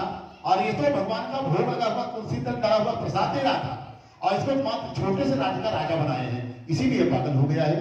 अपने को चक्रवर्ती सम्राट समझ रहा है। बालक को डांट दिया, हमारे भगत को एक काम करो अग्निदेव जाइए, इसके पूरे राज्य को जला करके मिट्टी में मिला दो। योगी बाबा का भी डायलॉग सेम है। और तुरंत अग्निदेव जाते हैं, पत्नी बेटा माँ बाप घर में सब कुछ जला करके राख कर दिया, राख करके ठंडा करके वापस आगे भगवान के पास। राजा थोड़ी देर बाद घर पहुंचा, देखा कि हमारा घर कहां गया, पत्नी माँ बाप बेटा सबका सब कर करके राख हो गया। बुलडोजर नहीं था उस समय, तो अग्निदेव के ही सहारे से भगवान ने सारा इसको समाप्त कर दिया। राजा पहुंचा और देखा ये सारा राज हमारा, पत्नी है, ना बेटा है, ना माँ बाप, ना ऊपर जाकर सब मिट्टी में मिल गए। बड़ा रोया है और वो समझ गया कि जो हमने भगवान के प्रसाद का अपमान कर दिए हैं, भगवान ही ऐसा कर सकते हैं, क्योंकि आग लगी होती तो कहीं धुआं निकलता होगा, ये पूरा ठंडा भी हो गया है। लगता है भगवान ही ऐसा कर सकते हैं, पूरे भगवान की माया समझा और फिर से भाग करके जंगल में गया। जो बालक लोग बैठे थे सबसे पहले पकड़ करके राजा क्षमा मांग रहा है, प्रसाद मांग करके खाया, भगवान से क्षमा मांगी, भगवान प्रसन्न हो गए। फिर विश्वकर्मा भगवान को कहा कि चलो ठीक है, हमारे भक्तों से क्षमा मांग लिया है, इसको माफ कर देते हैं। भगवान कहते हैं जैसे आप हमारी भक्ति करोगे, आप थोड़ा सा करोगे, आप बहुत ज्यादा करेंगे। भगवान की भक्ति राक्षस भी करते हैं, लेकिन भाव थोड़ा गलत होता है, वो दुश्मनी भाव से करते हैं। तो भगवान आप थोड़ा सा दुश्मनी करोगे तो दुश्मनी भी बहुत जोरदार करते हैं। आप थोड़ा करिए, वो 10 गुना ज्यादा करेंगे। आप प्रेम करिए, वो 10 गुना ज्यादा आपसे प्रेम करेंगे। जैसे आप रिश्तेदारी रखोगे वैसे रिश्तेदारी, हर तरह की रिश्तेदारी वो निभाते हैं, खास करके कन्हैया जी। हाँ वही मतलब, जैसे आप उनसे व्यवहार करेंगे उसी तरह सेम टू सेम व्यवहार 10% आपसे ज्यादा वो करेंगे। तो आपको कौन सा रिश्ता उनसे रखना है आप समझ लीजिए। तो प्रसाद खाया, वापस गया, नगर में सब कुछ बेच मिल गया, भगवान का पूजन किया, सुख शांति से रह रहा है। जो भी मनुष्य इस परम व्रत को करता है, भगवान की कृपा से उसके जीवन में धन की कमी होती है तो धन मिल जाता है, किसी बंधन में फंसा होता तो बंधन मुक्त हो जाता है, निर्भय हो जाता है। और जिनके घरों में संतान नहीं होती है, संतान होने लगती है। सब मनोरथ पूर्ण करके वो मनुष्य अंत में परम धाम को जाता है, जिन्होंने नियम पूर्वक इस कथा को किया है। जो कथा का नियम है, मनमाना नहीं, मनमाना तो हर कोई कर रहा है। नियम के साथ जीवन में एक बार भी इसको पार किया है तो उसी दिन से उसकी सारी जिम्मेदारी लक्ष्मी नारायण दे देते हैं। आपको कल क्या देना है, परसों क्या देना है, सब उसकी जिम्मेदारी। और सब प्रकार के शुभ होकर के अंत में परम धाम को जाता है। तो कहते हैं प्रभु छोटे रूप में बताइए, जिन्होंने पहले जन्म में कथा की, दूसरे जन्म की उनकी महिमा थोड़ा बताएं। जो उल्कामुख नाम का राजा है, नदी के किनारे पूजा कर रहा था एक संतान पाने के लिए, वही दूसरे जन्म में राजा दशरथ बने हैं। और भगवान 4 पुत्रों का स्वयं जाकर के सुख दिए हैं, और भी रंगनाथ भगवान का पूजन करके परम धाम को गए हैं। कहते हैं लकड़हारा कौन बना है, कहते हैं लकड़हारा दूसरे जन्म में निषाद राज बनते हैं, गंगा के किनारे उनका वास होता है और राजा बनते हैं। और लकड़ियों का कारोबार दूसरे जन्म में भी निषाद राज का था। तो उन्होंने भी भगवान राम के चरणों को धुल करके पूरे परिवार को भगवान के चरणों को बुला करके सबको घर में लेकर के गए। कहते हैं प्रसाद का पान कर दिया तो राजा कौन बना, कहते हैं वही स्वयं मनु होते हैं। बहुत से भक्तों को भगवान की भक्ति में लगा करके सबको परम धाम ले जाते हैं। कहते हैं ये तो ठीक है प्रभु, साधु बनिया का क्या हुआ? बोले साधु बनिया जब से भगवान से मिल लिया था उसी दिन से सारी कंजूसी छोड़ दिया। कोई पंडित जी, कोई महात्मा, कोई साधु, कोई गरीब आदमी, किसी की कन्या की शादी है, गलती से भी घर पे पहुंच जाए तो सेठ जी भरपूर मदद करते थे, कभी खाली हाथ किसी को वापस आने नहीं दिया। उसी दिन से कंजूसी छोड़ दिया भगवान के समझाने से। ये संसार में कुछ नहीं है, सब यही रह जाएगा। जो दान पुण्य कर ले कि कर्मण्यवाद का रास्ते माफ नहीं सकता जना, जो किए रहोगे वही आगे मिलना है आपको। आपने नहीं किया, देखते रह गए तो देखते रह जाओगे। क्योंकि धन की 3 गति, दान भोग नाश। उत्तम गति है दान की, दान किए रहोगे तो अगले जन्म में धरती पे जाओगे तो कोई राजा महाराजा कोई बड़ा पद मिलेगा, उतना धन मिलेगा 1000 गुना करके भगवान देंगे। यदि दान नहीं कर सकते, डर लगता है कि हमारा चला जाएगा, तो भगवान कहते हैं भोग कर लो, आज होकर का भरोसा नहीं। तो बढ़िया बढ़िया घर महल बनाइए, बड़ी गाड़ी लीजिए, कपड़ा पहनिए। धार्मिक कार्य से आपको डर लगता है कि जो यज्ञ अनुष्ठान पूजा करने में कि हमारा पैसे में जा रहा है तो आप खुद यूज करिए, नहीं तो तीसरी गति नाश है। घर में कोई ऐसी समस्या बीमारी आएगी, सारा धन लेकर के चला जाता है। इसलिए सब कुछ है, तीर्थ यात्रा, व्रत, दान, उद्यान, धर्म में खर्चा किए हैं तो धर्म में 1000 गुना वापस आएगा रिटर्न। और मौज मस्ती में किए तो रिटर्न नहीं आना है ना, वो रिटर्न नहीं है। खाली दान की महिमा। आप किसी गरीब की कन्या में मदद किए, उसका विवाह कराए हैं, कोई दीन दुखी आपके पास आया है, उसको वस्त्र दान किए, कपड़े दान किए, वो सब 1000 गुना आपको मिलेगा। और मौज मस्ती में कोई मतलब नहीं है, वो भोग है, दान में नहीं आया था, वो भोग में आया था। जैसे पंडित जी को जो कर्म का दक्षिणा देंगे, पूजा कराने की दक्षिणा, वो दान नहीं हुआ, वो दक्षिणा हुआ। उसके बाद आप कुछ देते हैं तो वो दान हुआ, जो फ्री करेंगे उसको दान कहते हैं। दान अलग है, दक्षिणा अलग है। तो साधु बनिया इतना पूजा पाठ दान कर लिया था, अगले जन्म में राजा बना। राजा कहा? मगध का। मगध नरेश भगवान ने बनाया, क्योंकि कर्म का ही फल भगवान देते हैं। आपने दान पुण्य खूब धन दान किया तो अगले जन्म में राजा, कोई बड़ा पद, मंत्री, विधायक, मुख्यमंत्री बन सकते हैं। अगर नहीं किए हैं तो कुछ भी हो सकता है। इसलिए भगवान की प्रार्थना करते रहे। सबसे पहले तो उत्तम गति है मोक्ष की। भगवान से यही प्रार्थना हो कि प्रभु आना जाने का लफड़ा खत्म कर दीजिए, हनुमायत अपने पास ही आप रख लो। उसका सरल उपाय यही है कि अगला क्षण किसी का कोई भरोसा नहीं है, कब जाना पड़ जाए। उसके लिए गले में तुलसी की कंठी धारण कर लीजिए। क्या खाना है, क्या पीना है, उसी दिन से सब कुछ छोड़ दीजिए, तो 100% मोक्ष मिलता है। भगवान के धाम ही जाता है जिसके गले में तुलसी रहती है। परंतु तुलसी रहेगी तो लहसुन प्याज भी छोड़ना है, कुछ पी नहीं सकते हैं, कहीं का खा नहीं सकते हैं, आपको आचार विचार रखना है। मोक्ष का सबसे सरल उपाय यही है, सब कुछ छोड़ना। जो भगवान को जो खा सकते हैं वही आप खा सकते हैं। जो भी भगवान को भूख लगा के खाइए, जहां भी खाइए भगवान को हाथ जोड़ दीजिए, प्रभु को आप ग्रहण कीजिए, प्रसाद देने जा रहे हैं, आप आइए जहां भी हो। तो आपको जो हजारों साल तपस्या लोग करता था जंगल में जाकर के, उसका पुण्य फ्री में मिल जाता है, खाली तुलसी धारण करने से। लेकिन उसी दिन से आप सन्यासी बन जाएंगे, आचार विचार सब कुछ रहेगा, कहाँ आपको जाना है, कहाँ नहीं जाना है, क्या खाना है, क्या नहीं खाना है, सब विचार करना होगा उसका। नहीं तो मोक्ष का सबसे सरल उपाय है, जो हजारों साल करोड़ों साल तपस्या साधु महात्मा करते हैं, हमको मोक्ष मिले। जो पहन के खा रहा है वो तो डायरेक्ट चला जाएगा। क्या चीज? जो पहन लिया है, कुछ खा पी रहा है ना, तो सीधे नरक में जाएगा। पहन करके भी अपराध करे तो उसको ज्यादा दोष लगता है, जानबूझ करके करे। जब तक नहीं जानता है कि ये तामसी भोजन है, लहसुन प्याज नॉनवेज वगैरह खाते हैं, राक्षसों का भोजन है, मनुष्य का नहीं है। मनुष्य ने तो सबको इंसान बना करके भेजा था, अब आपको इंसान बने रहना कि राक्षस बन जाना है, आगे आप जाइए। उसमें बदबू आती है, भगवान को पसंद नहीं है। जिस चीज में बदबू है तो भगवान को सुगंधित चीज पसंद है। वो तबो बुरी आहार है, जिस चीज में बदबूदार खाना आप खाएंगे तो उसमें अच्छा नहीं भगवान के लिए।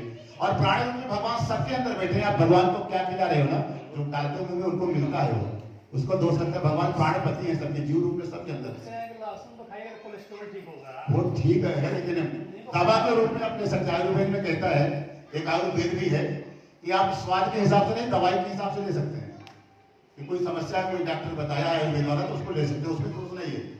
और यदि उसके सिक्के में पकौड़ा जीवन उसी का खाते रहे तो गड़बड़ चीज है, दवा के रूप में ले सकते हैं। तो आज साधु बनिया इतना दान पुण्य कर लिया गया कि मगध का राजा बना है।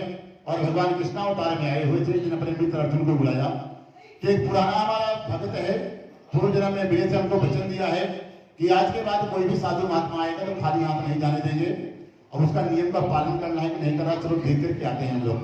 अर्जुन को कहा कि भगवान ने आप तुम शेर बन जाओ, और अब पंडित जी बन करके मिले तो फिर से पंडित जी बन जाते हैं। देखो पहचान पाता है कि नहीं पहचान पाता है। भगवान ब्राह्मण का भेष बनाया है, अर्जुन को शेर बनाया, गले में रस्सी डाल करके भगवान आज भिक्षा मांगने के लिए मगध पहुंचते हैं। तो राजा का आदेश था कि कोई ब्राह्मण साधु दरवाजे पर आ जाएगा तो उसको इतना दान किया जाए कि साल भर किसी के यहाँ जाने की जरूरत नहीं पड़े मांगने की। खूब सोना चांदी पैसा भोजन अन्न आकर के सेठ जी लाइन लगवा दिए राजा। हाँ, जरासंध नहीं, मोरध्वज की कथा चल रही होगी। तो मोरध्वज ने खूब भगवान के लिए व्यवस्था बनाई। तो भगवान ने कहा कि भाई देखिए ये सब हमको नहीं चाहिए, आप अपने राजा को बुलाइए, जो हमको चाहिए हम उसी से लेंगे। राजा को खबर मिला मोरध्वज को कि कोई ब्राह्मण आया है और शेर लेकर के आया है, और उस ब्राह्मण के शरीर से चारों तरफ से जैसे सूरज की रोशनी निकलती है, किरण इतना तेज है, चमक रहा है ब्राह्मण। तुरंत सिंहासन से राजा भागा है, भगवान के चरणों में आकर के लेट गया और कहता है हे ब्राह्मण देवता, आदेश करें आपको क्या चाहिए। भगवान ने कहा कि पहले संकल्प ले ले, कहीं बदल नहीं जाए तो। संकल्प लिया, भगवान बोलते हैं ठीक सुनो, अब हम मांगने जा रहे हैं। भगवान ने कहा कि तुम्हारे पास एक बेटा है और उसी को हमारा शेर खाना चाहता है। आपके दान की महिमा सुन करके कि तुम्हारे दान की महिमा पूरी धरती पर देवलोक भी गाते हैं कि मोरध्वज का राजा बहुत बड़ा दानी है, आज तक कोई निराश नहीं किया दरवाजे से, और हमारा शेर 6 महीने से भूखा है। उसकी इच्छा है व्रत तोड़ेगा तो तुम्हारे बेटे को खा के ही तोड़ेगा। यदि दान देना चाहते हो तो बोल। तब तो राजा डर गया, परंतु उसको याद था कि भगवान एक बार मिले हैं, जिसको एक बार भगवान मिल जाते हैं वो चाहे जितना जन्म ले आपको हर जन्म याद रहेगा पूरा।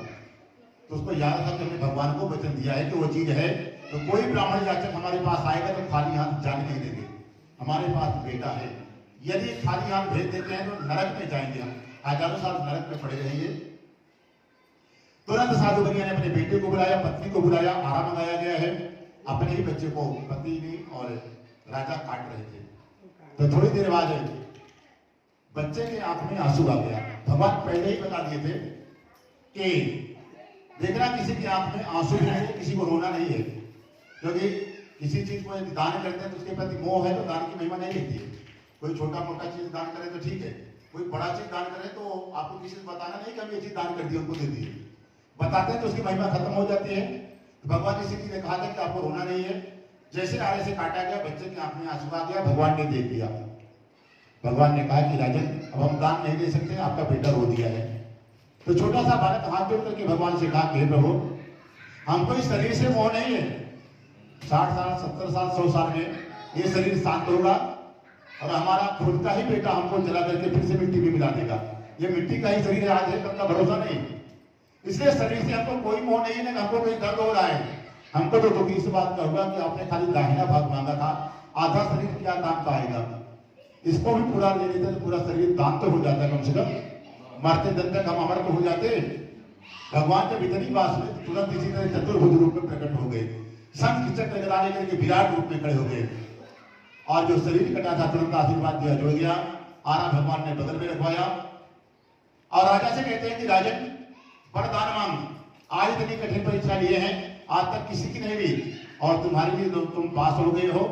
वरदान लेने के बाद अरे कोई इसी का परीक्षा लेते हैं, उसके बदले में हमको वरदान देना पड़ता है।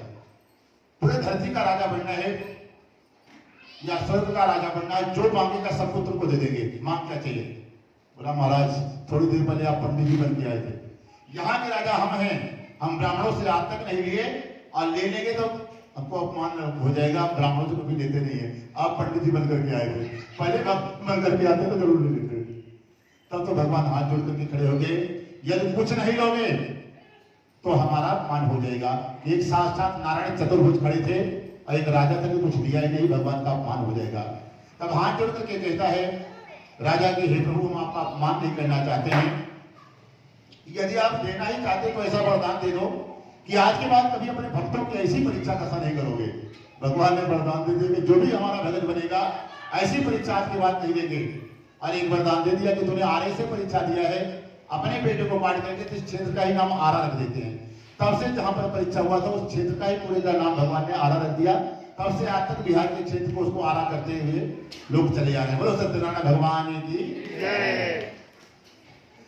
ओम माता नारायण पिता नारायण, माता नारायण पिता नारायण, गुरु नारायण नारायण नारायण, भजमन नारायण नारायण नारायण, ब्रह्मा नारायण विष्णु नारायण, ब्रह्मा नारायण विष्णु नारायण, शिवजी नारायण नारायण नारायण, भजमन नारायण नारायण नारायण, यहाँ नारायण वहाँ नारायण, यहाँ नारायण वहाँ नारायण, जहाँ देखो माँ नारायण नारायण, भजमन नारायण नारायण